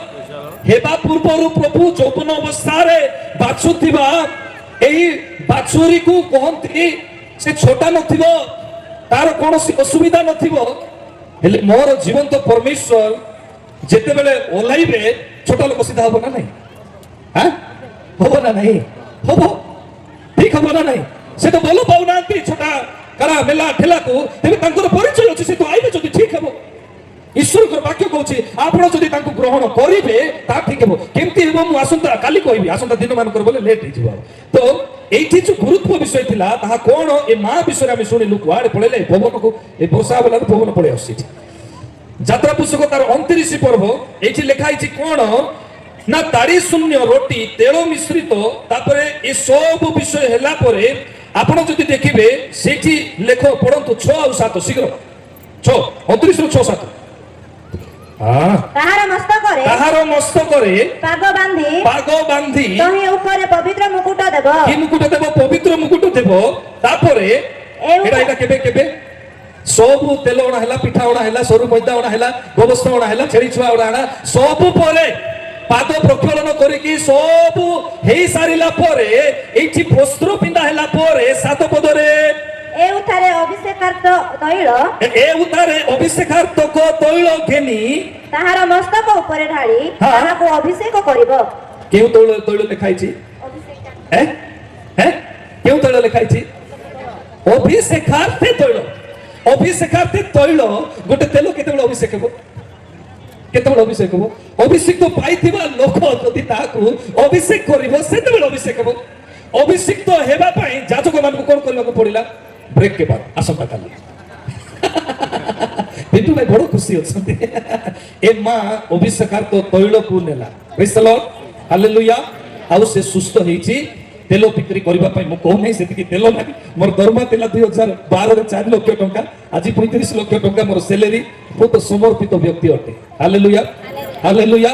ଆପଣ ମାନେ ଯେପରି ଆଶାରେ ଆସିଛନ୍ତି, କିଏ ଘା ହେଇକି କିଏ ଛୋଟା ହେଇକି ଯେପରି ଠିକ ହେଇକି ଯିବେ, ଏଥିପାଇଁ ମୁଁ ଆପଣ ମାନଙ୍କୁ କହିଲି। ଶୀଘ୍ର ଶୀଘ୍ର ଆଉ ଗୋଟେ ପରେ ଆଉ 2ଟା ହେବ ନାହିଁ। ଶୀଘ୍ର ଆସ। କୁହନ୍ତୁ, ଆସନ୍ତୁ, ପାଖରେ ଆସନ୍ତୁ। ଏମିତି ମୁଣ୍ଡିଆ ମୁଁ ବି ମାରିଦେବି, କଣ ଅଛି? ଆସନ୍ତୁ। ସତ୍ୟ କହିବା ପାଇଁ ମୁଁ ଏହି ସ୍ଥାନରେ ସୁଯୋଗ ପାଇଥିବା ହେତୁ ସଦାପ୍ରଭୁଙ୍କୁ ମୁଁ ଧନ୍ୟବାଦ ଦିଏ। ତା ସଙ୍ଗେ ସଙ୍ଗେ ପ୍ରଫେଟ ଆଜ୍ଞାକୁ ମୋର ନମସ୍କାର। ଉପସ୍ଥିତି ସମସ୍ତଙ୍କୁ ମୋର ପ୍ରେଜ୍ ଦ ଲର୍ଡ। ମୁଁ କୋଟଗଡ଼ ଯାଇଥିଲି ନଭେମ୍ବର 26 ତାରିଖ ଦିନ ଘରକୁ ଗଲା ପରେ ଘରେ ଶୋଇକି ସକାଳେ ଉଠିଲା ବେଳକୁ ମୁଁ ଉଠି ପାରିଲି ନାହିଁ। ମୋତେ 2 ଜଣ ଧରିକି ଉଠେଇଲେ। ଗୁଡ଼ ଏଡ଼େ ବଡ଼ଟା ହେଇକି ଫୁଲିଗଲା, ଆଉ ସାଙ୍ଗେ ସାଙ୍ଗେ ଇନଫେକ୍ସନ୍ ହେଲା। ତାପରେ ମୁଁ ମେଡିକାଲ ଗଲି, ଆଉ ମେଡିକାଲରେ ମୋତେ ଆଣ୍ଟିବାୟୋଟିକ୍ ଚଢ଼େଇଲେ, କିନ୍ତୁ କିଛି କାମ ହେଲା ନାହିଁ। ତାପରେ ମୁଁ ସେରେନ୍ ଫ୍ରିୟାର ଟାବାରକୁ ଗଲି। ସେରେନ୍ ଫ୍ରିୟାର ଟାବାରକୁ ଗଲା ପରେ ଆଜ୍ଞା ମୋତେ ଡିସେମ୍ବର 12 ତାରିଖ ଦିନ ମୋତେ ପ୍ରାର୍ଥନା କରିଦେଲେ ସେଇ ଟାବାରରେ, ଆଉ ଗୋଡ଼ରେ ତେଲ ଲଗାଇଦେଲେ। ତାପରେ ସେ ତେଲ ମୋର ଗୋଡ଼ ଗନ୍ଧୁଥିଲା, ଫାଟିକିରି ତେଲ ଲଗେଇଲା ପରେ ସେ ଗନ୍ଧ ସବୁ ଚାଲିଗଲା। কিন্তু ଆଶ୍ଚର୍ଯ୍ୟ ପ୍ରକାରରେ ମୁଁ ଭାବୁଥିଲି ଆଉ ଅନେକ ଲୋକ ମୋତେ କହିଲେ ନାଇଁ ଡାଇବେଟିସ୍ ହେଲା ସୁଗାର ହେଲା ତୁ ଭଲ ହବ ନାହିଁ ମରିଯିବୁ ବୋଲି କିନ୍ତୁ ସାର୍ ମୋତେ କହିଲେ କିଛି ହବ ନାହିଁ ବାପା ଆଉ ତମର ମନ୍ଦ ଆତ୍ମାର କାର୍ଯ୍ୟ ହେଇଛି ଆଉ ତମେ ଏଇଠି ରହିଯାଅ ତାପରେ ଭଲ ହେଇକି ଯିବ ବୋଲି କହିଲେ ତାପରେ ମୁଁ ସେରେନ୍ଟ୍ରିଆ ଟାବାରରେ ସେଇଠି ଆମକୁ ଘର ଭଡ଼ା ମିଳିଲା ନାହିଁ କିନ୍ତୁ ସାର୍ ମୋତେ ସେଇ ଟାବାର ମଧ୍ୟରେ ଜାଗା ଦେଲେ ସେଇଠି ରହିକିରି ମୁଁ ସୁସ୍ଥତା ପାଇଲି ଆଉ ଆରୋଗ୍ୟ ପାଇଲି ସମ୍ପୂର୍ଣ୍ଣ ଭାବରେ 2 ମାସ ପରେ ଆମେ ଘରକୁ ଫେରିଲୁ ସମ୍ପୂର୍ଣ୍ଣ ସୁସ୍ଥତା ହେଇ ଏବେ ମୁଁ ସାକ୍ଷ୍ୟ ଦେଉଛି ସେଇ ଦିନ ଆସିବା ବେଳକୁ ସାର୍ଙ୍କୁ କହିଲୁ ସାର୍ ଆମ ପୁଅର ସାର୍ ସିକଲିଂ ଅଛି ଆଉ ତା ପାଇଁ ଟିକେ ପ୍ରାର୍ଥନା କରିଦିଅନ୍ତୁ ଆଉ ସେ ହଷ୍ଟେଲରେ ଅଛି ବୋଲି କହିବାରୁ ସାର୍ ପ୍ରେୟାର କରିଦେଲେ ଆଉ ବାବୁର ଆମେ ଫେବୃଆରୀ ମାସରେ ବାଲିଗୁଡ଼ା ଯାଇ ସିକଲିଂ ଟେଷ୍ଟ କଲୁ କିନ୍ତୁ ସିକଲିଂ ନର୍ମାଲ ବାହାରିଲା ଆଉ ଏଇ ଛୋଟିଆ ସାକ୍ଷ୍ୟରେ ପ୍ରଭୁ ଗୌରବାନ୍ୱିତ ପାଆନ୍ତୁ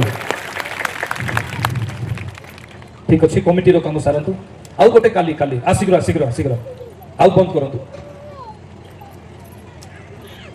ହେବ ମା ଏଇପଟେ ଦେଖ ପ୍ରଭୁ ଆଶୀର୍ବାଦ କର ସମସ୍ତଙ୍କୁ ପ୍ରେଜ୍ ଦ ଲର୍ଡ ମୁଁ ଯେତେବେଳେ 3 ମାସ କାଳ ମୋ ଛାତିରେ ଧଡ଼ ଧଡ଼ ହୋଇକି ମେଡିକାଲ ବି ଯାଉଥିଲି କିଛି କାମ ହେଉନଥିଲା ଯେତେବେଳେ ପ୍ରଭୁଙ୍କର ଦାସ ଡୁକୁମ ଆସିଥିଲେ ସେ ସମୟରେ ମୁଁ ପ୍ରଭୁଙ୍କ ଦାସକୁ ଭେଟିବା ପାଇଁ ମୋ ଘରେ ପଇସା ବି ନଥିଲା କିନ୍ତୁ ଅଚାନକ ଭାବରେ ଗୋଟେ ସରପଞ୍ଚ ଆଜ୍ଞା କହିଲେ ଯେ ଆଜ୍ଞା ଆମେ ଯାଉଛୁ ଆଉ ଆସନ୍ତୁ ତମର ଫ୍ୟାମିଲି ଧରି ଆମେ ଯିବା ବୋଲବାରୁ ଆମେ ପଇସା କିଛି ନାହିଁ ଆଜ୍ଞା ବୋଲି କହିଲେ ତାପରେ ଆସ ଆମେ ଗାଡ଼ି ଧରି ଯାଉଛୁ ଆମ ଗାଡ଼ିରେ ଯିବା ବୋଲି କହିଲେ ଯେତେବେଳେ ଆମେ ଯାଇଛୁ ସେ ସମୟରେ ଅନେକ ରୋଗୀମାନେ ଆସି ସୁସ୍ଥ ହେଉଛନ୍ତି ମୁଁ ଭାବୁଛି ଯେ ପ୍ରଭୁ ମୁଁ ବି କେମିତି ସୁସ୍ଥ ହେବି ବୋଲି ସେହି ସମୟରେ ପ୍ରଭୁଙ୍କର ଦାସ ବହୁତ ଦୂରରେ ଅଛନ୍ତି ମୁଁ ବହୁତ ଦୂରରେ ଅଛି କିନ୍ତୁ ପ୍ରଭୁଙ୍କର ଦାସ ମୋର ନାମ ଧରି ଡାକିଲେ ଆଉ ତାଙ୍କ ମଞ୍ଜୁଳା ମାଙ୍କ ଛାତିର ପ୍ରୋବ୍ଲେମ୍ ଅଛି ଆସନ୍ତୁ ବୋଲି କହିଲେ ତାପରେ ମୁଁ ସୁସ୍ଥତା ହେଲି ସେଥିପାଇଁ ପ୍ରଭୁଙ୍କୁ ଧନ୍ୟବାଦ ଆଉ ପ୍ରଭୁଙ୍କ ଦାସଙ୍କୁ ମଧ୍ୟ ବହୁତ ବହୁତ ଧନ୍ୟବାଦ ଆଉ ସେଦିନ ଏଇଟା ପ୍ରମାଣିତ କରାଯାଇଥିଲା ଆଜି ତ ଆପଣମାନେ ନାମର ଲିଷ୍ଟ ଦେଇ ଦେଇଛନ୍ତି ଆଉ ମୁଁ ଡାକିଲେ ବି କିଛି ଫାଇଦା ନାହିଁ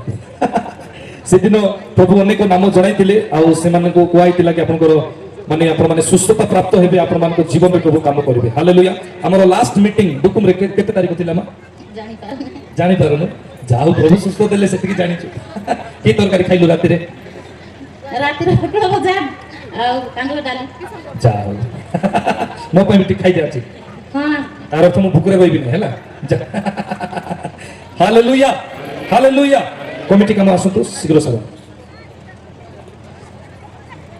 ଆଉ ନିଶ୍ଚିତ ଭାବରେ ଆପଣମାନଙ୍କ ସମସ୍ତଙ୍କ ପାଇଁ ମୋର ପ୍ରାର୍ଥନା ରହିବ ଆପଣମାନେ ଅନେକ ଲୋକ ଏ ଜାଗାରୁ ଶୂନ୍ୟ ହସ୍ତରୁ ଫେରିବେ ନାହିଁ ସୁସ୍ଥତାକୁ ନେଇକି ଯିବେ ପରମେଶ୍ୱରଙ୍କର ଉପସ୍ଥିତି ଏ ଜାଗାରେ କାର୍ଯ୍ୟ କରିବ ଆଉ ଆପଣମାନେ ଯେଉଁମାନେ ତଳେ ଜାଗା ଜାକି ହେଇକି ବସିଛନ୍ତି କ୍ଲାଇମେଟକୁ ମଧ୍ୟ ପରମେଶ୍ୱର ଛାଇ ଭାବରେ ରଖିବେ ସୁଲୁସୁଲିଆ ପବନ ବହିବ ଆଉ ଖରାରେ ଯଦି ଅସୁବିଧା ଲାଗୁଛି ତାହେଲେ ଆପଣମାନେ ନିଶ୍ଚିତ ଭାବରେ ଛାଇ ଜାଗାରେ ରୁହନ୍ତୁ ଲୋକ ଗହଳି ହେଲେ ବହୁତ ପ୍ରକାର ଅସୁବିଧା ହୁଏ ଆମେ ଈଶ୍ୱରଙ୍କର ବାକ୍ୟକୁ ଯିବା ଆଉ ଈଶ୍ୱରଙ୍କର ବାକ୍ୟକୁ ଯିବା ପୂର୍ବରୁ ଗତକାଲି ଯେପରି ଆନାଉନ୍ସମେଣ୍ଟ ମୁଁ କରିଥିଲି କୌଣସି ବ୍ୟକ୍ତି ଯଦି ଘା ହେଇଯାଇଛି ପଚି ଯାଇଛି ସଡ଼ି ଯାଇଛି ଆମେ ଗତକାଲି ଏପରି ଏକ ବ୍ୟକ୍ତିଙ୍କୁ ଦେଖିଥିଲୁ ଯେ ବ୍ୟକ୍ତି ସୁସ୍ଥତା ଲାଭ କରିଥିଲେ যে ব্যক্তি উঠিବାକୁ বଳ ପାଇଥିଲେ ଯେଉଁ ବ୍ୟକ୍ତିଙ୍କର ପାଚି ପଚି ସଡ଼ି ନଷ୍ଟ ହେଇଯାଇଥିଲା ସେ ବ୍ୟକ୍ତି କାଲି ସୁସ୍ଥତା ପ୍ରାପ୍ତ ହୋଇଥିଲେ ଆଉ ସେ ବ୍ୟକ୍ତି ଯଦି ଯୋଉଠି ଅଛନ୍ତି ତା ହାତ ଉଠାଇବେ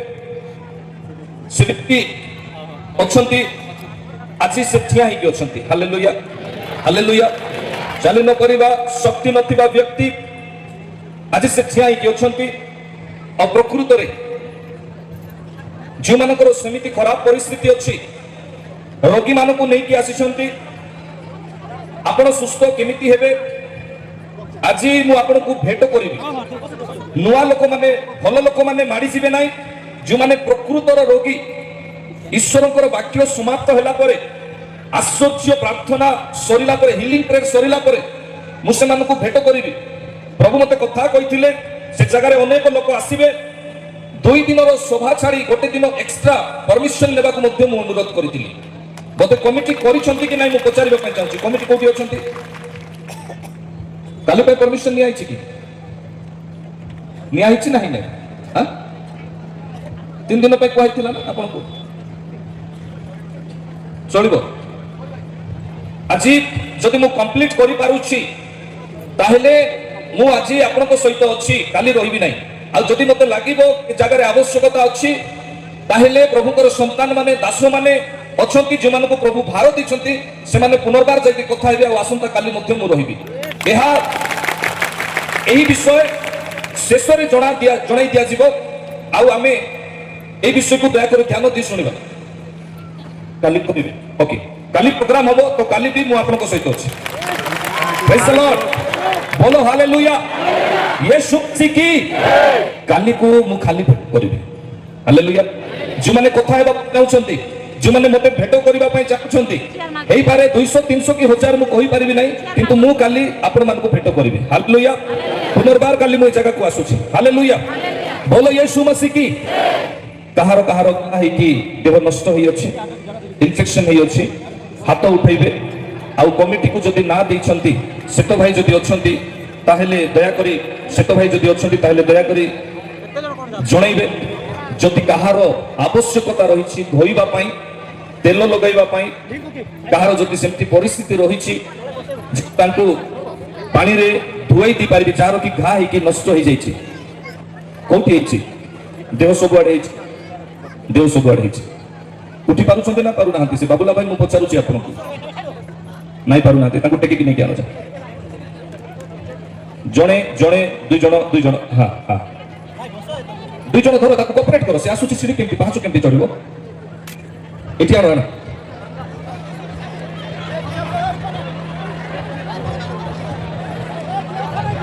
ଶୋଇଦିଅନ୍ତୁ।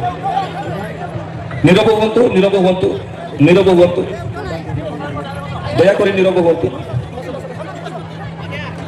ଏଇ ଗୋଟେ ବ୍ୟକ୍ତି, ଆପଣ ତାଙ୍କ ବିଷୟରେ ଶୁଣିଲେ, ଯେଉଁ ବ୍ୟକ୍ତି କି ପ୍ରକୃତରେ ଚାଲି ପାରନ୍ତି ନାହିଁ, ଆଉ ଯେଉଁ ବ୍ୟକ୍ତିଙ୍କର ଏବେ ଅପରେସନ ବି ହେଇଛି ନା, ଷ୍ଟିଚ୍ ବି ପଡିଛି, ଆଉ ଏଇଠି ଫାଟିକି ସବୁଆଡେ ଏତେ ସବୁ ବାହାରୁଛି, ଚାରିଆଡେ ବାହାରୁଛି।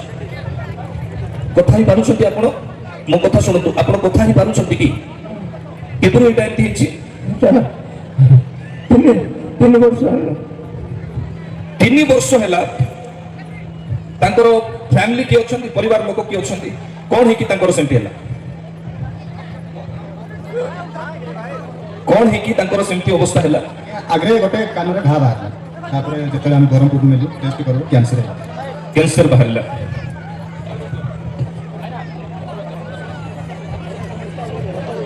ଦି ବର୍ଷ ପରେ କୋଉ ମେଡିକାଲକୁ ନେଇକି ଅପରେସନ କଲେ? ବ୍ରହ୍ମପୁର MG କଣ କହୁଛନ୍ତି? ଯଦି ପାଟିତୁଣ୍ଡ ହେଇକି ଡିଷ୍ଟର୍ବାନ୍ସ ହବ ତାହେଲେ ଅସୁବିଧା ହବ। ମାର୍କେଟରେ, ବଜାରରେ, ମେଡିକାଲ ଷ୍ଟୋରରେ ମିଳୁଥିବା ସାଲାଇନ୍ ଦେବା ବିଷୟ ନୁହେଁ କି ସାଲାଇନ୍ ଚଢିଲା ପରେ ଶକ୍ତି ଆସିବ।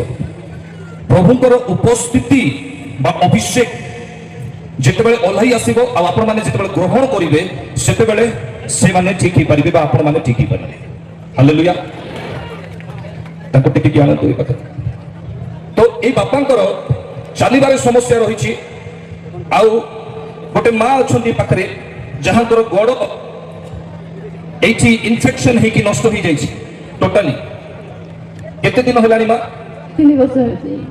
এই কলা কোনটা বাঁধিଛୁ এটা গোড়রে? সেটা বাঁধলার কথা কমিলা কি? কমিলা নাই, ହେଲେ ବାନ୍ଧିଛୁ কোন ପାଇଁ ସେଇଟା? ଏମିତି ପାଟିତୁଣ୍ଡ ହେଲେ ଗହଳିରେ ଡିଷ୍ଟର୍ବାନ୍ସ ହବ, ମୁଁ ଜାଣିଥିଲି।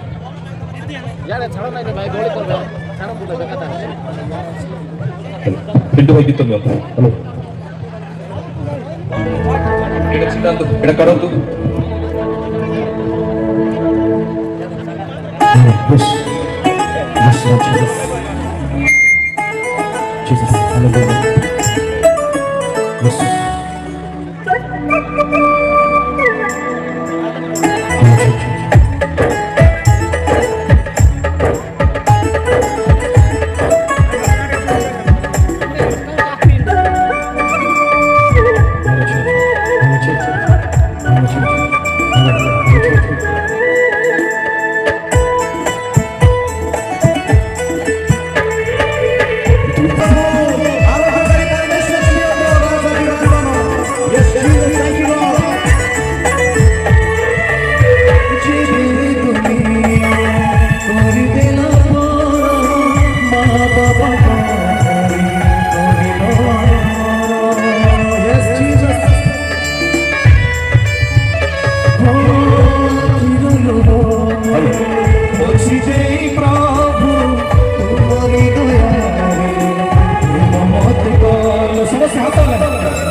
ए सल्यूटर बाबू एपटे देखे एपटे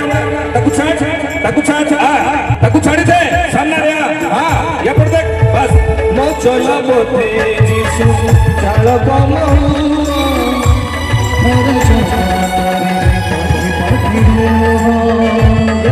बोलो यीशु मसीह की हालेलुया हालेलुया बोलो यीशु मसीह की हालेलुया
प्रभु आज आमको समस्त को सुंदर समय दी अच्छी ईश्वर वाक्य शुणा पूर्व आम निजक प्रस्तुत करवा जदि आपण ईश्वर वाक्य शुणे ना ताहले आपण गठन हो पारे ना आपण जदि ईश्वर वाक्य बुझे ना ताहले हो पारे आपण बंधन मुक्त हो पारे ना आज जेते जन आपण मैंने आसी दूर दूरांत एक आशा नहीं आपण मैंने ईश्वर वाक्य को शुणा सुस्थ होगापाई बंधन बाहर निज जीवन में रही समस्या बाहर आपण मैंने आसी अच्छा हालेलुया आज आम ईश्वर वाक्य शुणा पूर्व जो मैंने नूतन विश्वासी माने आसी अच्छा से उत्साहित करने चाहे आदि आपण पाखे जदि कौन लोक कौन माँ कौन भौणी राटु कर स्नेह कहतु कि आपण आमको डिस्टर्बेंस होची आपण दयाकर तुनी होकर रुहतु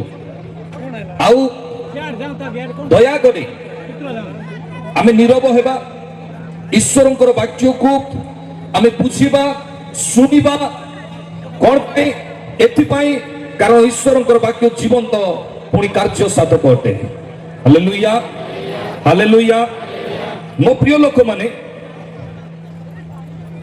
गत किछि दिन हैला गोटे विषय मते बारंबार प्रभु जनांती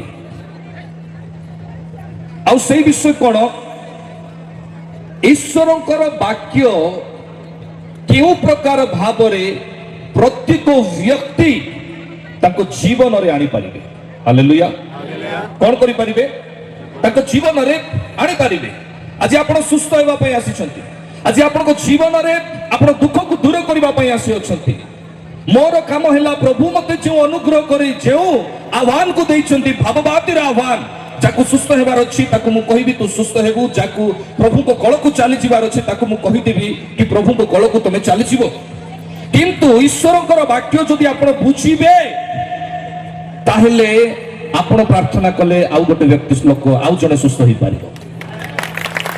ଯଦି ଈଶ୍ୱରଙ୍କର ବାକ୍ୟ ଯଦି ଆପଣ ପ୍ରକୃତରେ ବୁଝିବେ ଜାଣିବେ ତାହେଲେ ଆପଣ ନିଜେ ଗଠନ ହେବା ସହିତ ଆଉ ଜଣକୁ ଆପଣ ଗଠନ କରିପାରିବେ।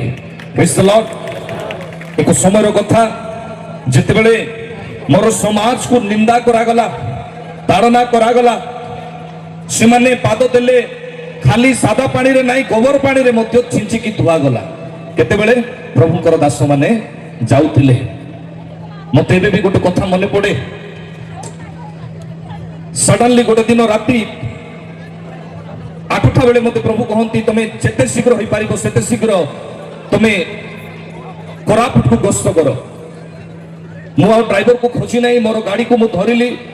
ଧରିଲା ପରେ ଯେତେବେଳେ କି କୋରାପୁଟକୁ ମୁଁ ବାହାରି ଗଲି ବାହାରିଲା ବେଳକୁ ଜଣକ ଉପରେ ଗୋଟେ ଅଟୋ ପଡ଼ି ଯାଇଛି ଆଉ ଗୋଟେ ଛୋଟ ଛୁଆ ସେ ଛୋଟ ଛୁଆର ମୁଣ୍ଡରୁ ବ୍ଲଡ ବାହାରୁଛି ଏପଟେ ସେପଟେ ସବୁ ବିଞ୍ଚି ହେଇଛନ୍ତି। ମୁଁ ଦେଖିଲି ଆଉ ସେ ଛୋଟ ଛୁଆର ମୁଣ୍ଡରୁ ବ୍ଲଡ ବାହାରୁଛି ରକ୍ତାକ୍ତ ହେଇକିରି ଅଛି। ସାଙ୍ଗେ ସାଙ୍ଗେ ମୁଁ ତାକୁ କୋଳକୁ ଧରିଲି ଆଉ ମୁଁ କହିଲି ତା ମା କିଏ ତମେ ବସ ମୁଁ ମେଡିକାଲ ନେଇକି ଯାଉଛି। କୋରାପୁଟ ମେଡିକାଲରେ ମୁଁ ଯେତେବେଳେ ପହଞ୍ଚିଲା ପରେ ମତେ ଡକ୍ଟର କହିଲେ ଯଦି 2 ମିନିଟ ବି ଯଦି ଡେରି ହେଇଯାଇଥାନ୍ତା ତାହେଲେ ଏ ଛୁଆ ଆଉ ବଞ୍ଚି ନଥାନ୍ତା। ସେତେବେଳକୁ ମୁଁ ପ୍ରାର୍ଥନା କଲି ପ୍ରଭୁ ତମେ ମତେ କୋରାପୁଟ ଯିବା ପାଇଁ କହିଲ ହେଲେ କେଉଁଥିପାଇଁ କହିଲ? ପ୍ରଭୁ ମତେ କହିଲେ ସେ ଛୁଆ ପାଇଁ କହିଲେ।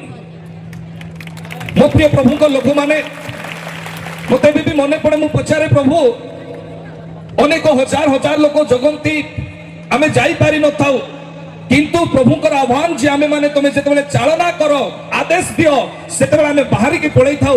ଏପରି ପରିସ୍ଥିତିରେ ସେ ଛୁଆ ତା ପରିବାର କଣ ଯେ ତମେ ତା ଛୁଆକୁ ରକ୍ଷା କରିବା ପାଇଁ ଇଚ୍ଛା କଲ? ମତେ ପ୍ରଭୁ କହିଲେ ମୋର ଗୋଟେ ଦାସ ଯେ କି ଅନେକ ନଗରକୁ ବାହାରିକି ଯାଏ ଅନେକ ସାଇକୁ ବାହାରିକି ଯାଏ ଅନେକ ଗ୍ରାମକୁ ବାହାରିକି ଯାଏ ସେ ଯେତେବେଳେ ରିଟର୍ନ ହେଲା ବେଳକୁ କୌଣସି ପରିବାର ତାକୁ ପଚାରନ୍ତି ନାହିଁ କିନ୍ତୁ ଏ ଛୁଆର ମା ତାକୁ ଡାକେ ଆଉ ସେ ବିଜାତି ହେଲା ପରେ ମଧ୍ୟ ତାକୁ ଗୋଟେ ଗ୍ଲାସ ପିଇବା ପାଇଁ ପେଜ ଦିଏ ଚାଉ ଦିଏ।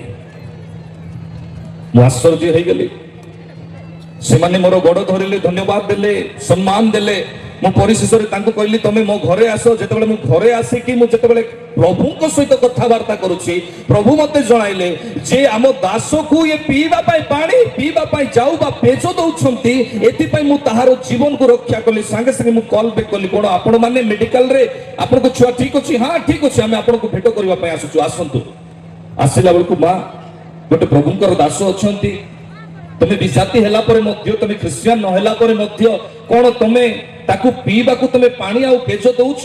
ସେ କହିଲେ ହଁ ଗୋଟେ ପ୍ରଭୁଙ୍କର ଦାସ ସବୁଦିନ ରିଟର୍ନ ହେଲା ବେଳକୁ ସପ୍ତାହକୁ 2 ଥର ମୁଁ ତାକୁ ପିଇବା ପାଇଁ ପାଣି ଆଉ ପେଜ ଆଉ ଚାଉ ଦିଏ। ହାଲେଲୁୟା। ସେ ମତେ କହିଲେ ଆଜ୍ଞା ଆପଣ ଆମ ସେବା କାହିଁକି ଏତେ କଲେ? ମୁଁ କହିଲି ତମେ ଯଦି ସେ ଦାସଙ୍କର ସେବା କରିନଥାନ୍ତ ତାହେଲେ ଦାସଙ୍କର ସେବା କେବେ ବି ପାଇନଥାନ୍ତ। ପ୍ରଭୁଙ୍କର ଦାସ ମାନଙ୍କର ସେବା କରିବା ଈଶ୍ୱରଙ୍କର ଧର୍ମଶାସ୍ତ୍ରରେ ବାକ୍ୟ କହେ କଣ କହେ? ଯଦି ତମେ ଗୋଟିଏ ଗିନା ବି ଯଦି ଥଣ୍ଡା ପାଣି ଦଉଛ ତାହେଲେ ତମେ ସେଭିଂ କରୁଛ ଆଶୀର୍ବାଦକୁ। ହାଲେଲୁୟା ହାଲେଲୁୟା ବୋଲ ୟୀଶୁ ମसीହ କି। ମୋ ପ୍ରିୟ ପ୍ରଭୁଙ୍କ ଲୋକମାନେ ଦିନକର କଥା ଦୁଇଟି ଭବିଷ୍ୟତ ବକ୍ତାଙ୍କର କଥା। ଗୋଟିଏ ଭବିଷ୍ୟତ ବକ୍ତା ହଉଛନ୍ତି ଏଲିୟ ଆଉ ଗୋଟେ ଭବିଷ୍ୟତ ବକ୍ତା ହଉଛନ୍ତି ତାହାଙ୍କର ଦାସ ଏଲିସା। ଏଲିସା ଭବିଷ୍ୟତ ବକ୍ତାଙ୍କ ପାଇଁ ଗୋଟେ ପରିବାର ଗୋଟେ ମା ଚିନ୍ତା କଲେ। କଣ ଚିନ୍ତା କଲେ? ତାଙ୍କ ସ୍ୱାମୀକୁ କହୁଛନ୍ତି ଦେଖ ସେ ପ୍ରଭୁଙ୍କର ଦାସ ପ୍ରତି ସମୟରେ ଏଇ ବାଟ ଦେଇ ଯାଉଛନ୍ତି ଆମେ ତାହାଙ୍କ ପାଇଁ କାହିଁକି ଆମେ ଆମର ଉପରେ ଗୋଟେ ରୁମ୍ ତିଆରି କରିବା ନାହିଁ? କେ ଚିନ୍ତା କଲେ? ଏଲିସା ଭବିଷ୍ୟତ ବକ୍ତାଙ୍କ ସେବା କରିବା ପାଇଁ ଗୋଟିଏ ପରିବାର ଗୋଟେ ମା ସେତେବେଳକୁ ତାହାଙ୍କ ପାଇଁ ଗୋଟେ କୁଟୀର ନିର୍ମାଣ କରନ୍ତି ତାଙ୍କର ରହିବା ପାଇଁ ତାଙ୍କର ସେବା ପାଇଁ। ସେ କେତେବେଳେ ଖାଇବେ କଣ ଖାଇବେ? ଯେତେବେଳେ ଏଲିସା ଭବିଷ୍ୟତ ବକ୍ତାଙ୍କର କାମ ସରିଯାଏ ତାଙ୍କୁ ପ୍ରଭୁ ଚାଳନା ଦେଲେ ବର୍ତ୍ତମାନ ଏହି କୁଟୀରରେ ନାହିଁ ଏହି ଅଞ୍ଚଳରେ ନାହିଁ ତମେ ପର୍ବତ ଶୃଙ୍ଗ ଉପରେ ତମେ ଯାଅ। ପର୍ବତ ଶୃଙ୍ଗ ଉପରେ ଗଲା ବେଳକୁ ଏ ସେବା କରିଥିବା ମାର ପୁଅ ମରିଗଲା।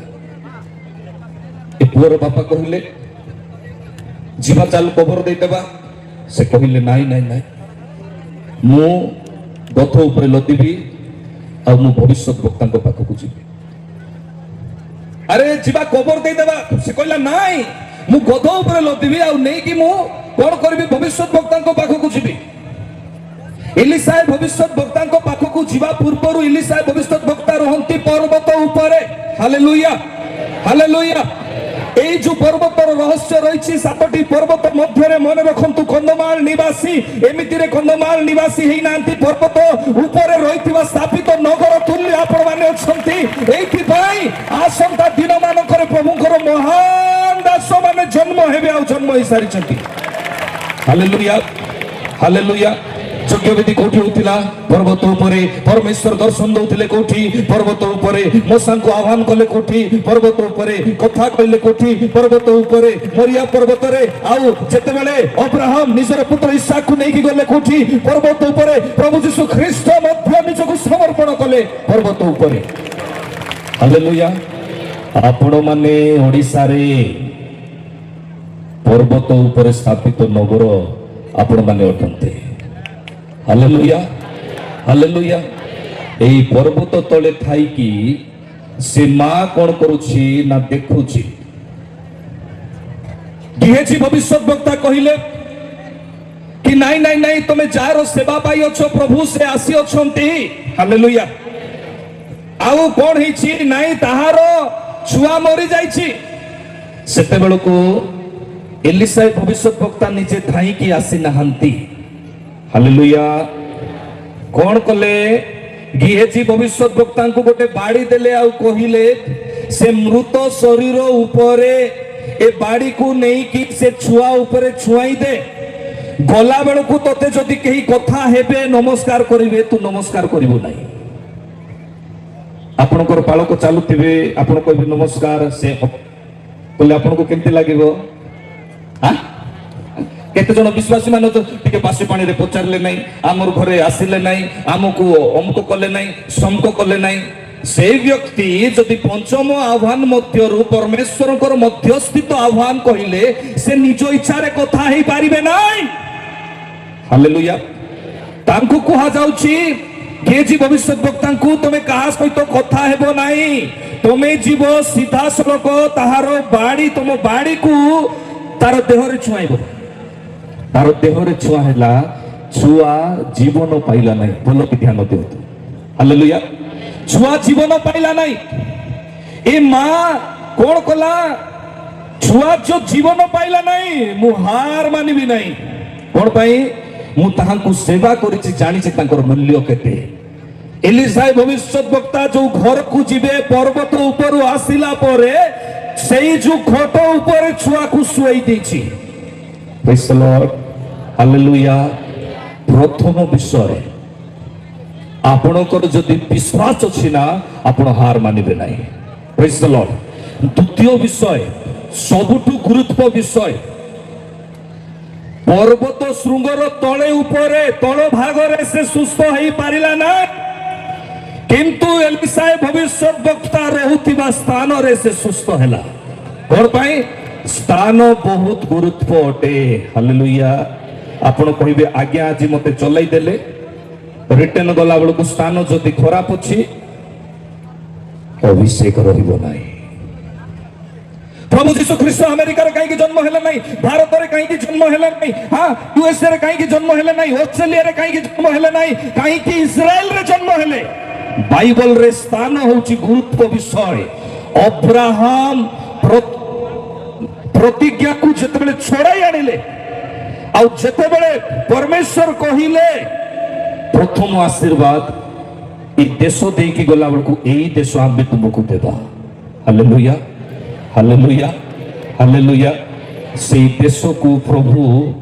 महामारी पठाई पठाई पठाई पठाई लोक मान को बाहर कले आ इस्राएल संतान मान को भर्ती कर देले आज केते जण अछंती कहिबे मते जगह प्रार्थना करबा पाई इच्छा होले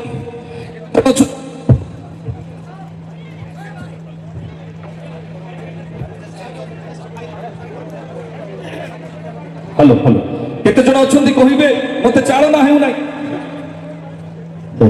प्रार्थना पाई इच्छा हो नाही ବାକ୍ୟ ପଢିବା ପାଇଁ ଇଚ୍ଛା ହଉନାହିଁ। ଏଇଠି ଶୋଇଲେ ମନ୍ଦ ସ୍ୱପ୍ନ ଆସୁଛି, ମନ୍ଦ ଭାବନା ଆସୁଛି। କଣ ପାଇଁ? ସେ ଜାଗାରେ ଅଭିଷେକ ନାହିଁ ସେଥିପାଇଁ। Hallelujah, hallelujah. ଆପଣ ଯଦି ଚାହୁଁଛନ୍ତି ମୁଁ ଅସୁସ୍ଥତାରୁ ସୁସ୍ଥତା ପାଇବି, ସ୍ଥାନ ବହୁତ ଗୁରୁତ୍ୱ ବିଷୟ। ମୁଁ ଅଭିଷେକରେ ବଢିବି, ମୁଁ ଆଉ କାହିଁରେ ବଢିବି? ଈଶ୍ୱରଙ୍କ ବାକ୍ୟରେ ବଢିବି। ସ୍ଥାନ ହଉଛି ଗୁରୁତ୍ୱ ବିଷୟ। ଆପଣ କହିବେ ମୁଁ ପରମେଶ୍ୱରଙ୍କର ଯୋଜନାରେ ପହଞ୍ଚିବି, ସ୍ଥାନ ହଉଛି ବହୁତ ଗୁରୁତ୍ୱ ବିଷୟ। ମୋ ପ୍ରିୟ ପ୍ରଭୁଙ୍କ ଲୋକମାନେ, ଏଲିଶା ଭବିଷ୍ୟତ ବକ୍ତା ଯେତେବେଳେ ସେ ଜାଗାକୁ ଗଲେ, ସେ ଜାଗାକୁ ଗଲା ବେଳକୁ ସେତେବେଳକୁ ତାର ହାତରେ ହାତ ରଖିଲେ ନା ନାଇଁ? ତା ମୁଣ୍ଡରେ ମୁଣ୍ଡ ରଖିଲେ। ସେ ଆଦେଶ କାହିଁକି ଦେଲେ ନାହିଁ? ତା ଶରୀରରେ ନିଜର ଶରୀରକୁ କାହିଁକି ରଖିଲେ? ଏଥିପାଇଁ କାରଣ ତାଙ୍କର ଶରୀର ମଧ୍ୟରେ ଅଭିଷେକ ରହିଥିଲା। ପ୍ରେଜ୍ ଦ ଲର୍ଡ, ହାଲେଲୁୟା, ହାଲେଲୁୟା। ବୋଲ ୟୀଶୁ ମसीह की। ସବୁଠୁ ଗୁରୁତ୍ୱ ବିଷୟ। ପ୍ରଭୁଙ୍କ ସନ୍ତାନ ହ୍ୟୁମାନ ସାଗରଙ୍କର ମୃତ୍ୟୁ ପରେ ଓଡ଼ିଶା କାନ୍ଦିବାକୁ ଲାଗିଲା। ସେ କଣ ଥିଲା କଣ ନାହିଁ ଜଣା ନାହିଁ, କିନ୍ତୁ ମୁଁ ଏତିକି ଜାଣିଛି ସେ ପ୍ରଭୁଙ୍କ ପାଇଁ ଗୀତ ଗାଉଥିଲା। ପ୍ରେଜ୍ ଦ ଲର୍ଡ। ପ୍ରଭୁଙ୍କର ଆରାଧନା ସେ କରୁଥିଲେ। 6 ମାସ ପୂର୍ବରୁ ମତେ କଥା କହିଲେ, ଜୁମ୍ରେ ପ୍ରଫେସି ହେଲା, ଜଣାଇ ଦିଆଗଲା କି ହ୍ୟୁମାନ ସାଗର ପାଇଁ ଗୋଟେ ବିପଦ ଆସୁଛି, ଆଉ ତାହା ମୃତ୍ୟୁ ବିପଦ ଅଟେ। ସେତେବେଳକୁ ମୋର ମନେ ପଡେ ଯେତେବେଳେ ସେ ମେଡିକାଲରେ ଅଛନ୍ତି, ମତେ ସରକାର ଅଫିସରୁ ଫୋନ ଆସିଲା, ଆପଣ କାଲି ବାହାରିକି ଆସନ୍ତୁ, ଆମେ ଆପଣଙ୍କ ପାଇଁ ଫ୍ଲାଇଟ୍ ପଠାଉଛୁ। ମୁଁ କହିଲି ମୁଁ ଆସିପାରିବି ନାହିଁ। କଣ ପାଇଁ? ତାହାର ମୃତ୍ୟୁ ହେଇଯିବ ଏଥିପାଇଁ। ଆପଣ କେମିତି କହୁଛନ୍ତି ସେ ବ୍ୟକ୍ତି ବଞ୍ଚି ପାରିବେ ନାହିଁ? ସେତେବେଳକୁ ସେ ବଞ୍ଚିବା ପାଇଁ ମୁଁ 6 ମାସ ଆଗରୁ କହିଲି, କିନ୍ତୁ କୌଣସି ବ୍ୟକ୍ତି ଆସିପାରିଲେ ନାହିଁ। ତାର ଯେତେବେଳେ ସମୟ ଚାଲି ଯାଇଅଛି, ସେତେବେଳକୁ ଆପଣମାନେ କହୁଛନ୍ତି ଯେ ଆପଣ ଆସନ୍ତୁ। ମୃତ୍ୟୁ ହେବା ବିଷୟ ସୁନିଶ୍ଚିତ କିପରି? ମୁଁ ତାଙ୍କୁ କହିଲି ଆପଣ ମତେ ଜାଣିଲେ କିପରି? ନାଇଁ, ଆପଣଙ୍କ ଭିଡିଓ ଆମେ ଦେଖିଛୁ, ଆମେ ପାଇଛୁ, ଆପଣଙ୍କ ଦ୍ୱାରା ଓଡ଼ିଶାରେ ପ୍ରଭୁ ଭୟଙ୍କର କାମ କରୁଛନ୍ତି। ସେମାନେ ତ ପ୍ରଭୁ କହିନାହାନ୍ତି, ମୁଁ ପ୍ରଭୁ ବୋଲି କହୁଛି। ଯଦି ମୁଁ ଆସିବି ତାର ମୃତ୍ୟୁ ହେବ, ମିଡିଆ ବାଲା ପହଞ୍ଚିବେ ନା ନାଇଁ? ପହଞ୍ଚିବେ। କାହାର ଇମ୍ପ୍ରେସନ ଖରାପ ହବ? ମୋର ସମାଜର ଖରାପ ହବ। କେଉଁ ବ୍ୟକ୍ତିର ବନ୍ଧନ ମୃତ୍ୟୁ ରୂପୀ ହେଲେ হে ସେ ଉଦ୍ଧାର ପାଇବ, ସେ ଜୀବନ ପାଇବ। ଯେଉଁ ବ୍ୟକ୍ତି ମଣ୍ଡଳୀର ଭାର ନିଏ ବା ମଣ୍ଡଳୀରେ ରହୁଥିବା ପ୍ରଭୁଙ୍କର ଦାସ ମାନଙ୍କର ସେବା କରେ, ସେଇ ବ୍ୟକ୍ତିକୁ ପ୍ରଭୁ ପୁନର୍ଜନ୍ମ ଦେବେ। ସେ ଏଲିୟ ଭବିଷ୍ୟତ ବକ୍ତାଙ୍କ ପାଇଁ ଗୋଟେ ବିଧବା ମାର ଛୁଆ ହଉ କିମ୍ବା ଏଲିଶା ଭବିଷ୍ୟତ ବକ୍ତାଙ୍କ ପାଇଁ, ମୋ ପ୍ରିୟ ଲୋକମାନେ, ସେ ମାର ଛୁଆ ହଉ କିମ୍ବା ପ୍ରଭୁ ଯୀଶୁଙ୍କ ପାଇଁ ଲାଜାର ହଉ, ମରିୟମ ମାର୍ଥା ସେବା କରୁଥିଲେ। Hallelujah, hallelujah. ବୋଲ ୟୀଶୁ ମसीह की। ଆମେ ଯଦି ସୁସ୍ଥତାକୁ ପୁନର୍ଜନ୍ମ ଆକାରରେ ପାଇବାର ଅଛି, ତାହେଲେ ପ୍ରଭୁଙ୍କର ଅଭିଷିକ୍ତ ଦାସ ମାନଙ୍କର ସେବା କରିବାକୁ ପଡ଼ିବ। ହାଲେଲୁୟା। ଏବେ ବର୍ତ୍ତମାନ ସେବା ଆଉ ନାହିଁ। ସେବା ପାଇବା ପାଇଁ ଲୋକ ବାହାରିଲେଣି। ଧୀରେ ଧୀରେ ଧୀରେ ଧୀରେ ମଣ୍ଡଳୀ ଭାଗ ହେଇ ଯାଉଛି। ଦୁଃଖର ବିଷୟ, ରିଭାଇଭାଲ ମିଟିଂ କହିଲେ ମଧ୍ୟ ଆଉ ଲୋକ ହେଉନାହାନ୍ତି। କେଜାଣେ ପ୍ରଭୁଙ୍କର ଅନୁଗ୍ରହ ଆମକୁ ଦେଇଥିବା କ୍ଷୁଦ୍ର ପରିଚିତ ଅନୁସାରେ ନାହିଁ। ପାଣି ଆଜ୍ଞା ଆସୁଛନ୍ତି, ପୁଣି ଛୋଟା ଉଠାଇବେ, ନାଇଁ ଏମିତି ହେବ ସେମିତି ହେବ, ଲୋକ ପଳେଇ ଆସୁଛନ୍ତି। ଛୋଟାକୁ ତ ଉଠାଇବାଟା ଗୋଟେ ବାହାନା ଅଟେ। ଆତ୍ମାକୁ ଉଦ୍ଧାର କରିବା, ଈଶ୍ୱରଙ୍କ ବାକ୍ୟରେ ପରିପୂର୍ଣ୍ଣ କରିବା ବ୍ୟକ୍ତିଗତ ମୋର ଜୀବନ ସରଳୀ ଅଟେ। ହାଲେଲୁୟା। ମୋ ପ୍ରିୟ ପ୍ରଭୁଙ୍କର ଲୋକମାନେ, ଆଉ ଥରେ ମୁଁ ଆପଣଙ୍କୁ କହିବା ପାଇଁ ଚାହେଁ, ଆଜିର ଟପିକ କଣ ଅଟେ? ଅନୁଗ୍ରହ ବିରୋଧରେ କହିବା ଲୋକମାନଙ୍କୁ କ୍ଷମା ନାହିଁ। Hallelujah, hallelujah. ଦୟାକରି ଧ୍ୟାନ ଦିଅନ୍ତୁ, ଆଜିର ପ୍ରସଙ୍ଗ ଅଟେ ଅନୁଗ୍ରହ ବିରୋଧରେ କହିବା ଲୋକମାନଙ୍କୁ କ୍ଷମା ନାହିଁ। ଅନୁଗ୍ରହ କଣ? ଆପଣ ଯଦି ଜାଣି ନାହାନ୍ତି ଜାଣିବେ, ଜାଣିଛନ୍ତି ଆଉ ଅଧିକ ଉତ୍ସାହିତ ହେବେ। Praise the Lord। ଦ୍ୱିତୀୟ ବିଷୟ, ଯଦି ଅନୁଗ୍ରହ ବିରୋଧରେ ବାଇ ମିଷ୍ଟେକ୍ କିଛି ବି ଆପଣଙ୍କ ଦ୍ୱାରା ବାହାରି ଯାଉଛି, ଆପଣଙ୍କ ପ୍ରଚାର ଦ୍ୱାରା ହଉ, ଆପଣଙ୍କର ସେବା କାର୍ଯ୍ୟ ଦ୍ୱାରା ହଉ, ତାହେଲେ ମୁଁ ଆଜି ଆପଣଙ୍କୁ କହିବା ପାଇଁ ଚାହୁଁଛି, ମତେ ପବିତ୍ର ଆତ୍ମା କହନ୍ତି ଆଜି ଏ ଜାଗାରେ ଆପଣ ଶିକ୍ଷା ପାଇବା ପାଇଁ ଯାଉଛନ୍ତି। ହାଲେଲୁୟା। ତ ଆଜିର ପ୍ରସଙ୍ଗକୁ ଆମେ ଯିବା, ଅନୁଗ୍ରହ ବିରୋଧରେ କହିବା ଲୋକକୁ କ୍ଷମା ନାହିଁ। ଏହି ପୃଥିବୀରେ 7ଟି ପ୍ରକାର ଯୁଗ ରହିଛି। କେତେ ପ୍ରକାର? 7ଟି ପ୍ରକାର।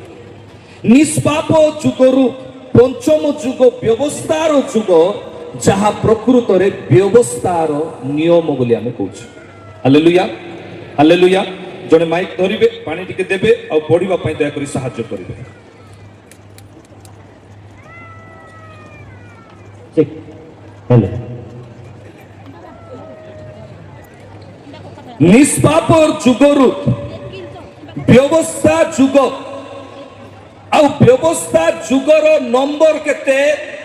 ମୋ ସହିତ କହିବେ, କେତେ ନମ୍ବର ବ୍ୟବସ୍ଥା ଯୁଗ? କେତେ ନମ୍ବର ପାଳକ ଆଜ୍ଞା ମାନେ କୁହନ୍ତୁ? 5 ନମ୍ବର। କେତେ ନମ୍ବର? 5 ନମ୍ବର। ଅନୁଗ୍ରହର ଯୁଗ କେତେ ନମ୍ବର କୁହନ୍ତୁ? ପାଟି ବନ୍ଦ କରି କାହିଁକି ଅଛନ୍ତି? 6 ନମ୍ବର। କେତେ ନମ୍ବର? 6 ନମ୍ବର। ବ୍ୟବସ୍ଥାର ନିୟମ କାଠୁ ପରମେଶ୍ୱର ଆଣିଲେ? ମଶାଙ୍କ ଦ୍ୱାରା। ଆଉ ଅନୁଗ୍ରହ ପ୍ରଭୁ ଯୀଶୁ ଖ୍ରୀଷ୍ଟଙ୍କ ଦ୍ୱାରା। Hallelujah, hallelujah. ପ୍ରଭୁ ଯୀଶୁ ଖ୍ରୀଷ୍ଟ ମନୁଷ୍ୟ ରୂପରେ ଅନୁଗ୍ରହର ଯୁଗକୁ କାହିଁକି ଆଣିଲେ? ପ୍ରଥମ ବିଷୟ ଏଇଥିପାଇଁ ଆଦି ପୁସ୍ତକ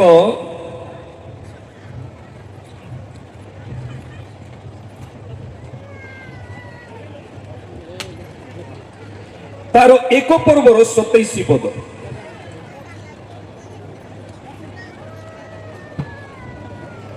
ଅନନ୍ତର ପରମେଶ୍ୱର ଆପଣା ପ୍ରତିମୂର୍ତ୍ତିରେ ମନୁଷ୍ୟକୁ ସୃଷ୍ଟି କଲେ। ପରମେଶ୍ୱରଙ୍କ ପ୍ରତିମୂର୍ତ୍ତିରେ ସେ ତାହାଙ୍କୁ ସୃଷ୍ଟି କଲେ, ପୁରୁଷ ଓ ସ୍ତ୍ରୀ କରି ସେ ସେମାନଙ୍କୁ ସୃଷ୍ଟି କଲେ। ଏଇ ଯୋଉ ମନୁଷ୍ୟକୁ ପରମେଶ୍ୱର ସୃଷ୍ଟି କଲେ, ତାହା କେଉଁ ଦିନରେ କଲେ? କେଉଁ ଦିନରେ କଲେ? 6ଠ ଦିନରେ କଲେ। ହାଲେଲୁୟା। କାହାର ପ୍ରତିମୂର୍ତ୍ତିରେ ତିଆରି କଲେ? ନିଜର ପ୍ରତିମୂର୍ତ୍ତିରେ ତିଆରି କଲେ, ଅର୍ଥାତ୍ ପ୍ରଭୁ ପରମେଶ୍ୱର ପ୍ରଭୁ ଯୀଶୁ ଖ୍ରୀଷ୍ଟଙ୍କର ପ୍ରତିମୂର୍ତ୍ତିରେ ସେ ତିଆରି କଲେ।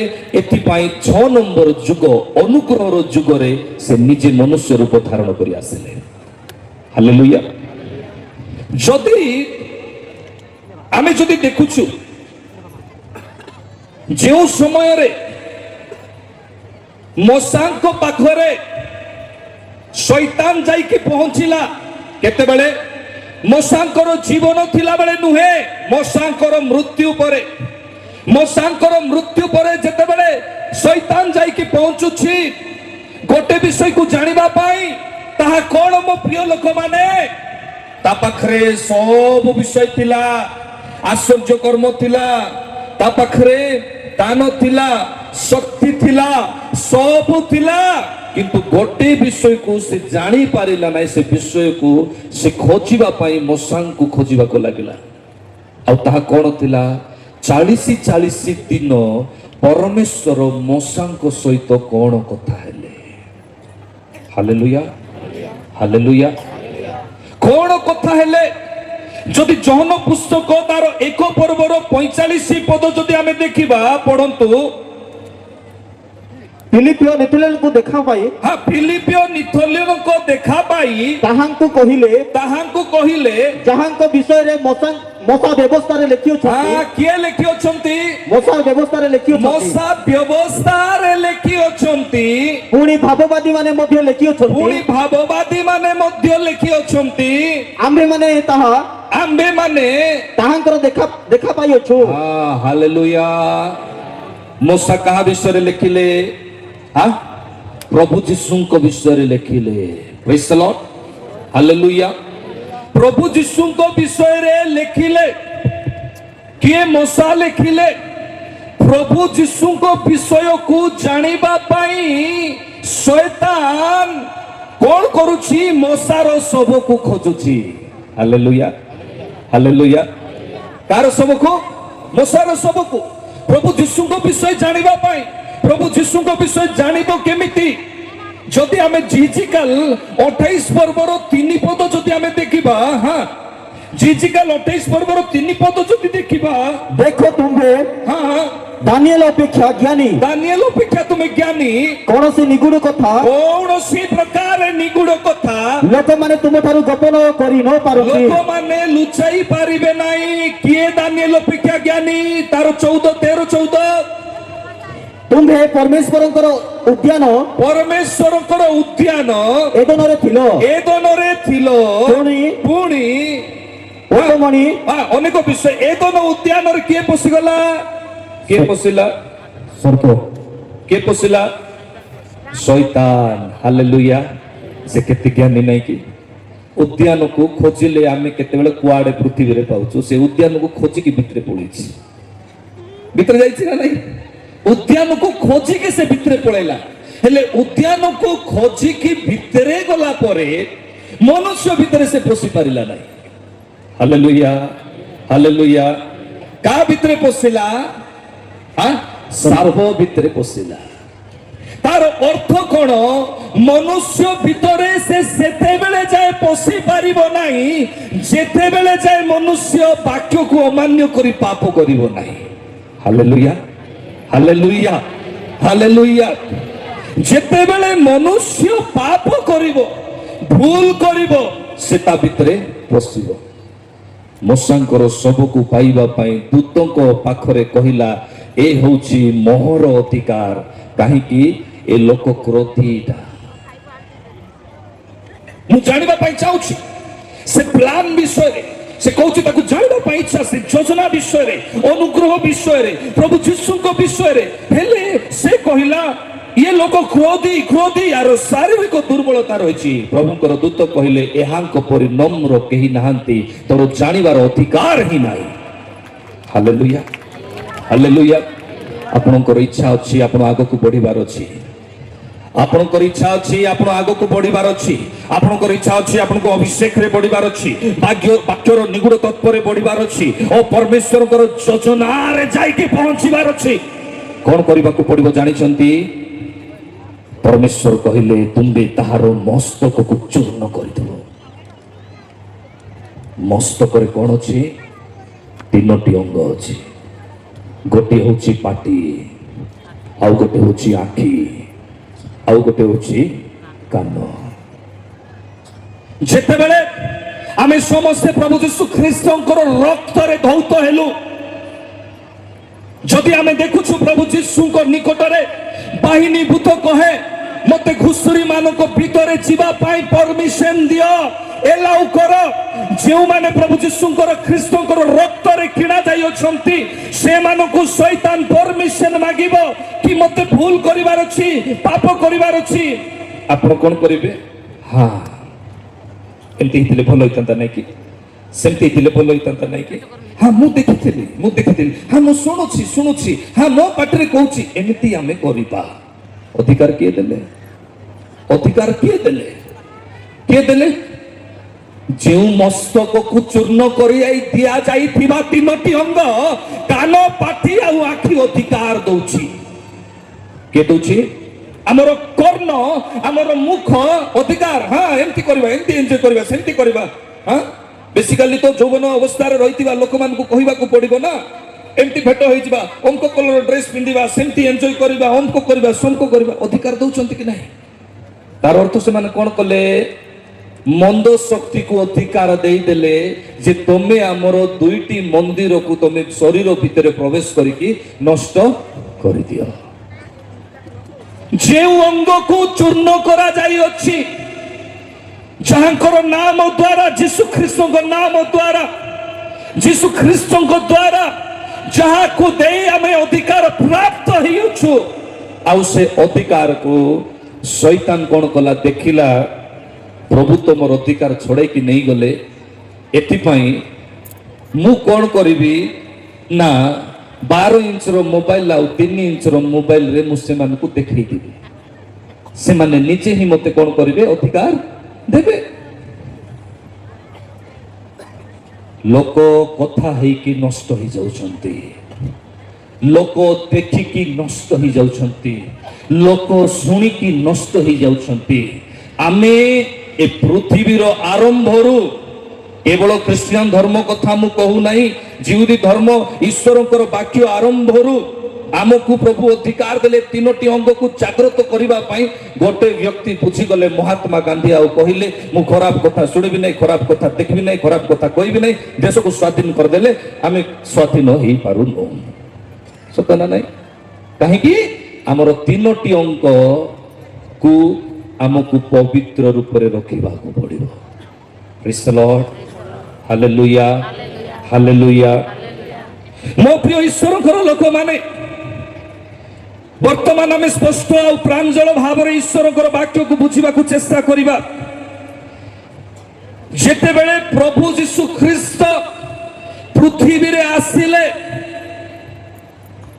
से केउ विषय को नहीं कि आसिले आउ थोड़े कहतु ताहांकर अनुग्रह को प्रेज द लॉर्ड हालेलुया आमे आशीर्वाद पाइला बेले कोन कहूछु हां हां पितांकर कहले कौन है हाँ पितांकर प्रेम पुत्रंकर अनुग्रह पुणी पवित्र आत्मांकर सहभागिता नहीं कि बाप्तिस्म नेला बेले पिता पुत्र पुणी पवित्र आत्मा नाम रे आमे कोन होछु बाप्तिसित होछु हालेलुया ठीक से प्रकार जेते बेले प्रभु यीशु ख्रीस्त ए अनुग्रह को नहीं कि आसिले ए अनुग्रह कहार योजना थिला मो सहित खोलंतु लूक पुस्तक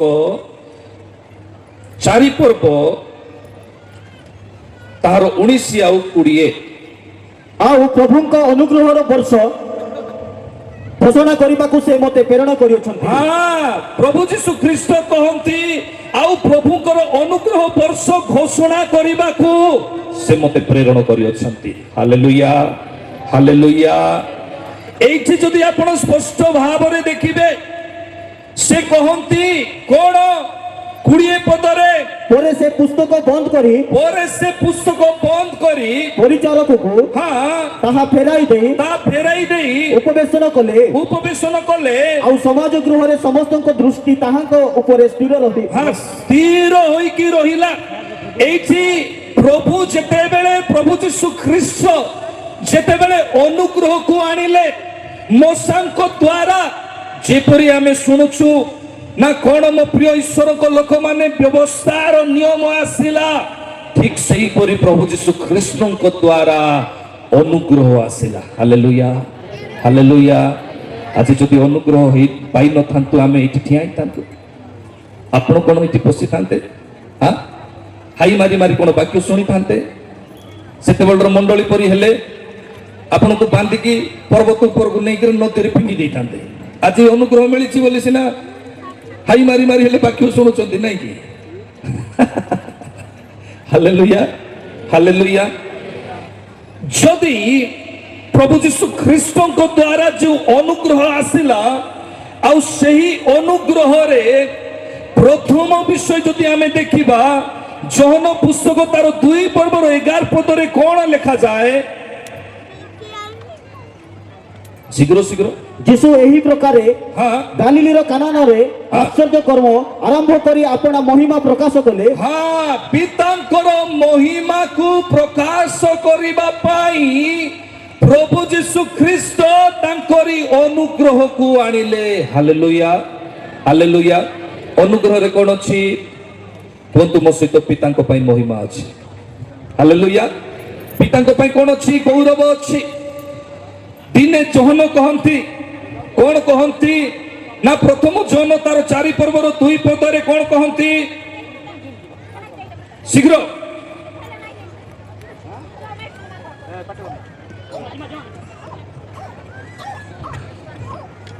ଏହା ଦ୍ୱାରା ତୁମେମାନେ ଈଶ୍ୱରଙ୍କ ଆତ୍ମାଙ୍କୁ ଚିହ୍ନି ପାରିବ। ଭଲରେ ଧ୍ୟାନ ଦେଇ ଶୁଣନ୍ତୁ। ଜହନ କଥା କହନ୍ତି ତୁମେ ପ୍ରତ୍ୟେକ ଆତ୍ମାକୁ ବିଶ୍ୱାସ କରିବ ନାହିଁ, ଭଣ୍ଡ ଭାବବାଦୀ ମାନଙ୍କୁ ତୁମେ ପରୀକ୍ଷା କରିବ। ତିମୋଥୀ ପୁସ୍ତକ, ପ୍ରଥମ ଜହନ ପୁସ୍ତକ, ଦ୍ୱିତୀୟ ତିମୋଥୀ ଜିହୁଦା ପୁସ୍ତକରେ ଭଣ୍ଡ ଶିକ୍ଷକ, ଭଣ୍ଡ ଭାବବାଦୀ, ଭଣ୍ଡ ଲୋକମାନଙ୍କୁ ଚିହ୍ନିବା ପାଇଁ ଜହନ ଗୋଟେ ବିଷୟ କହନ୍ତି। ତାହା କ'ଣ? ପ୍ରଥମ ଜହନ ତାର 4 ପର୍ବର 2 ପଦରେ ଏହା ଦ୍ୱାରା ତୁମେମାନେ ଈଶ୍ୱରଙ୍କ ଆତ୍ମାଙ୍କୁ ଚିହ୍ନି ପାରିବ। କାହା ଦ୍ୱାରା?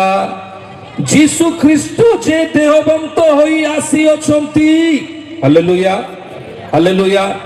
ଏହା ଯେକୌଣସି ଆତ୍ମା ସ୍ୱୀକାର କରେ ସେ ଈଶ୍ୱରଙ୍କ ଠାରୁ ଜାତ। ପ୍ରେଜ୍ ଦ ଲର୍ଡ ହାଲେଲୁୟା। ଯେକୌଣସି ଆତ୍ମା ପ୍ରଭୁ ଯୀଶୁଙ୍କୁ ସ୍ୱୀକାର କରେ ଯେ ପ୍ରଭୁ ଯୀଶୁ ଖ୍ରୀଷ୍ଟ ଦେହବନ୍ତ ହୋଇ ଆସିଅଛନ୍ତି। ପ୍ରଭୁ ଯୀଶୁ ଖ୍ରୀଷ୍ଟ କାହିଁରେ ଦେହବନ୍ତ ହେଲେ? ଜହନ ତାର 1 ପର୍ବର 14 ପଦ। ପ୍ରଭୁ ଯୀଶୁ ଖ୍ରୀଷ୍ଟ କାହିଁରେ ଦେହବନ୍ତ ହେଲେ? ଆଉ ସେହି ବାକ୍ୟ ଦେହବନ୍ତ ହେଲେ। ବାସ୍ କାହିଁରେ ସେ ଦେହବନ୍ତ ହେଲେ? ବାକ୍ୟରେ ବାକ୍ୟରେ ସେ ଦେହବନ୍ତ ହେଲେ। ମୋସାଙ୍କୁ ଯେଉଁ ବାକ୍ୟ ପରମେଶ୍ୱର ଦେଲେ ସେହି ବାକ୍ୟ ବ୍ୟବସ୍ଥା ନିୟମ ଥିଲା। ହାଲେଲୁୟା। ପ୍ରଭୁ ଯୀଶୁଙ୍କୁ ଯେଉଁ ବାକ୍ୟ ପରମେଶ୍ୱର ଦେଲେ, ଆଗକୁ ପଢନ୍ତୁ, ତାହା କ'ଣ ଥିଲା? ପୁଣି ଅନୁଗ୍ରହ ଓ ସତ୍ୟରେ ପରିପୂର୍ଣ୍ଣ ହୋଇ ବାକ୍ୟରେ ଦେହବନ୍ତ ହେଲେ, ପୁଣି ଅନୁଗ୍ରହ। କାହିଁରେ? ଅନୁଗ୍ରହ। Hallelujah hallelujah. ସେହି ଅନୁଗ୍ରହରେ କ'ଣ ଅଛି? ଲୁକ 4 ପର୍ବର 18 ପଦ ଆଉ 19 ପଦ। ଶୀଘ୍ର। ପ୍ରଭୁଙ୍କ ଆତ୍ମା ମୋ ଠାରେ ଅଧିଷ୍ଠିତ, ପ୍ରଭୁଙ୍କ ଆତ୍ମା ମୋ ଠାରେ ଅଧିଷ୍ଠିତ, ଯେଣୁ ଦିନହୀନ ମାନଙ୍କ ନିକଟରେ ସୁସମାଚାର ପ୍ରଚାର କରିବା ନିମନ୍ତେ ପ୍ରଚାର କରିବା ନିମନ୍ତେ ସେ ମୋତେ ଅଭିଷିକ୍ତ କରିଅଛନ୍ତି। ଅଭିଷିକ୍ତ କରିଅଛନ୍ତି। ବନ୍ଦୀ ମାନଙ୍କ ନିକଟରେ ମୁକ୍ତି, ପ୍ରଥମରେ କ'ଣ? ବନ୍ଧନରେ ରହିଥିବା ଲୋକମାନଙ୍କୁ ମୁକ୍ତି। ଓ ଅନ୍ଧ ମାନଙ୍କ ନିକଟରେ ଦୃଷ୍ଟି ଲାଭର ବିଷୟ ଘୋଷଣା କରିବାକୁ, ଯେଉଁମାନେ ଅସୁସ୍ଥତାରେ ଅଛନ୍ତି ସେମାନଙ୍କୁ ସୁସ୍ଥତା ଦେବା ପାଇଁ ଦ୍ୱିତୀୟ ବିଷୟ। ପୁଣି ଉପଦ୍ରବ ପ୍ରାପ୍ତ ଲୋକମାନଙ୍କୁ ମୁକ୍ତ କରିବାକୁ, ଉପଦ୍ରବ ପ୍ରାପ୍ତ ଲୋକମାନଙ୍କୁ ମୁକ୍ତ କରିବାର ତୃତୀୟ ବିଷୟ। ଆଉ ପ୍ରଭୁଙ୍କ ଅନୁଗ୍ରହ ବର୍ଷ ଘୋଷଣା କରିବାକୁ ସେ ମୋତେ ପ୍ରେରଣା ଏହି କରିଛନ୍ତି। ଅନୁଗ୍ରହ ମଧ୍ୟରେ 3 ପ୍ରକାର ବନ୍ଧନ ଯାହା ରହିଛି ଲୋକ ବାହାରି ଯିବେ। ଏଥିପାଇଁ ପ୍ରଭୁ ଯୀଶୁ ଖ୍ରୀଷ୍ଟ ଆସିଲେ। ଆଉ ସେହି ଅନୁଗ୍ରହରେ କ'ଣ ଥିଲା? ପ୍ରଥମରେ ପାପର ବନ୍ଧନ ବାହାରି ଯିବା ପାଇଁ ଦିନେ ଫାରୁସୀ ମାନେ ଓ ଜ୍ଞାନୀ ମାନେ କ'ଣ କଲେ? ଗୋଟେ ବ୍ୟଭିଚାରିଣୀ ସ୍ତ୍ରୀକୁ ଧରିକି ପଳେଇ ଆସିଲେ ଆଉ କହିଲେ, ମଶା ଆମକୁ କହିଛନ୍ତି ଏହାକୁ ପଥର ଫୋପାଡ଼ି ମାରିଦେବା ପାଇଁ, କିନ୍ତୁ ପ୍ରଭୁ ଯୀଶୁ ତମେ କ'ଣ କହୁଛ? ଗୁରୁ ତମେ କ'ଣ କହୁଛ? ସେତେବେଳେ ପ୍ରଭୁ ଯୀଶୁ କ'ଣ କଲେ? ଏମିତି ଆଙ୍କି ଦେଲେ ଆଉ କହିଲେ, ତମ ଭିତରେ ଯିଏ ପାପ କରିନାହିଁ ସେ ସର୍ବପ୍ରଥମେ ସେ କ'ଣ କରୁ? ପଥର ଫୋପାଡ଼ିକି ମାରୁ। ଏହାର ଅର୍ଥ ସେ ବ୍ୟଭିଚାରିଣୀ ସ୍ତ୍ରୀର ଖାଲି ବ୍ୟଭିଚାର ଆଉ ପାପକୁ ପ୍ରଭୁ ଦୂର କରିନାହାନ୍ତି, ଫାରୁସୀ ମାନଙ୍କ ମଧ୍ୟରେ ମଧ୍ୟ କେତେ ଲୋକଙ୍କର ପାପକୁ ପ୍ରଭୁ ଦୂର କଲେ। ହାଲେଲୁୟା। ଜିସାୟ 58:6 ଲେଖାଯାଏ, ସମ୍ପୂର୍ଣ୍ଣ ଭାବରେ ଈଶ୍ୱରଙ୍କର ବାକ୍ୟରୁ 3 ପ୍ରକାର ରହିଥିବା ବନ୍ଧନରୁ ଲୋକ ବାହାରି ଯିବେ। ଦିନକର କଥା, କ୍ୟାଥଲିକ୍ ବାଇବଲରେ ଗୋଟେ ଚାପ୍ଟର ଅଛି। ସେ ଚାପ୍ଟରର ନାଁ ହେଉଛି ତିମୋଥୀ ଚାପ୍ଟର। ତିମୋଥୀ ଚାପ୍ଟରରେ 2 ପ୍ରକାର ବ୍ୟକ୍ତି ରୁହନ୍ତି। ଜଣକର ନାମ ହେଉଛି ସାରା, ଆଉ ଜଣକର ନାମ ହେଉଛି ତିମୋଥୀ। ତିମୋଥୀ ଗୋଟେ ଧନୀ ଲୋକ। ତିମୋଥୀ ପାଖରେ କୌଣସି ବିଷୟ ଅଭାବ ନାହିଁ। ତିମୋଥୀ ପ୍ରାର୍ଥନା କରିବା ସହିତ ମନ୍ଦିରର ଯତ୍ନ ତତ୍ନ ନେବା ସହିତ ତିମୋଥୀ ଏପରି ପରମେଶ୍ୱରଙ୍କୁ ମାନୁଥିଲେ। ସେହି ସମୟରେ ରାଜା ଯେତେବେଳେ ମୃତ୍ୟୁଦଣ୍ଡ ଦଉଥିଲେ, ଟଙ୍ଗା ହଉଥିଲା ପର୍ବତରେ ଗଛରେ, ଆଉ ସେତେବେଳେ ଲୋକକୁ ଯଦି ଦଣ୍ଡ ମିଳୁଥିଲା ପଶୁ ପକ୍ଷୀ ମାନେ ସେଇ ଶରୀରକୁ ଖାଇବେ, ସମାଧି ଦିଆ ହେବ ନାହିଁ। ଏପରି ପ୍ରକାର ପରିସ୍ଥିତି ମଧ୍ୟରେ ତିମୋଥୀ କଣ କରୁଥିଲେ, ଆଉ ନା ସେଇ ଶରୀରକୁ ଆଣିକି ସଜାଇକି ତାକୁ ସମାଧି ଦଉଥିଲେ। এই সমাধি দেবা পরিস্থিতিরে দিনে তিমোথী হালিয়া হইকি আসিকি সমাধি দেইছন্তি, আউ সমাধি দেইকি যেতেবেলে সকাল হেলা দেখুছন্তি, সে চিৎকার কলে মোর আখি দুসু নাই, মোর আখি দুসু নাই, মোর আখি দুসু নাই, তাঙ্কর অন্ধ হেলা। পরিস্থিতি এতে খারাপ হইগলা, ধীরে ধীরে ধীরে রহিଥିବା সম্পত্তি সবু চালি ଯିବାକୁ লাগিলা। আউ ধীরে ধীরে এমিতি পরিস্থিতি হেলা, তিমোথীଙ୍କର স্ত্রী যাহাଙ୍କର নাম আনা ଥିଲା, আউ আনা কোন কলে জানিছন্তি, বাহারে যাই কাম কলে আসিকি এমানে খাই পারুছন্তি, নহলে এমানଙ୍କର পেট পুরু নাই। আউ এপরি পরিস্থিতিরে দিনে আনা যেতেবেলে বাহারକୁ ଯାଇକି ଆସିଲେ, ଛେଳି ଛୁଆର କାନ୍ଦ ଯେତେବେଳେ ଶୁଭିଲା, ତିମୋଥୀ ପଚାରନ୍ତି, ଆରେ ତୁମେ କୋଉ ଜାଗାରୁ ଛେଳି ଛୁଆ ଚୁରାଇକି ଆଣିନ ତ? ସେତେବେଳେ ସେ କହନ୍ତି, ମୋତେ ଏହା ବେତନ ରୂପରେ ମିଳିଛି, ମୁଁ ଚୁରେଇବି ନାହିଁ, କାହିଁକି ମୁଁ ଗୋଟେ ଧାର୍ମିକର ସ୍ତ୍ରୀ ଅଟେ। ତିମୋଥୀ ସେ ଲେଡିକୁ ସେଠୁ ସାଇଡ୍ କର, ମୋ ସାମ୍ନାରେ ମୋର। ତିମୋଥୀ ସେତେବେଳକୁ କଣ କରେ ନା ପ୍ରାର୍ଥନା କରେ, ଆଉ କାନ୍ଦିକି କହେ, ହେ ପ୍ରଭୁ, ମୋ ଧନ ଚାଲିଗଲା, ମୋ ସମ୍ପତ୍ତି ଚାଲିଗଲା, ମୋର ଶରୀର ବିକଳାଙ୍ଗ ହେଇଗଲା, ମୋ ଚକ୍ଷୁ ଦୁଷୁ ନାହିଁ, ମୁଁ ଲୋକମାନଙ୍କୁ ଖାଇବାକୁ ଦଉଥିଲି, ବାଣ୍ଟୁଥିଲି, ଆଜି ମୋ ସ୍ତ୍ରୀ ଆଣିଲେ ମୋ ପେଟ ପୁରୁଛି, ନହେଲେ ନାହିଁ। ତଥାପି ମୁଁ କହୁଛି, ଆଜି ବି ମୋର ବିଶ୍ୱାସ ଅଛି ତମେ ମୋର ପ୍ରାର୍ଥନା ଶୁଣିବ। ସ୍ୱର୍ଗ ହଲିବାକୁ ଲାଗିଲା। এই তিমোথীଙ୍କର ডাকরে যে স্বর ଥିଲା, সেই স্বରରେ যে আশা ଥିଲା, যে বিশ্বাস ଥିଲା, স্বর্গ হলিବାକୁ লাগিলা। সারা এপরি গোটে মা ଥିଲେ, এপরি গোটে ঝিও ଥିଲେ। দ্বিতীয় দুই জনকর কাহিনী রয়েছে সেই চ্যাপ্টারে।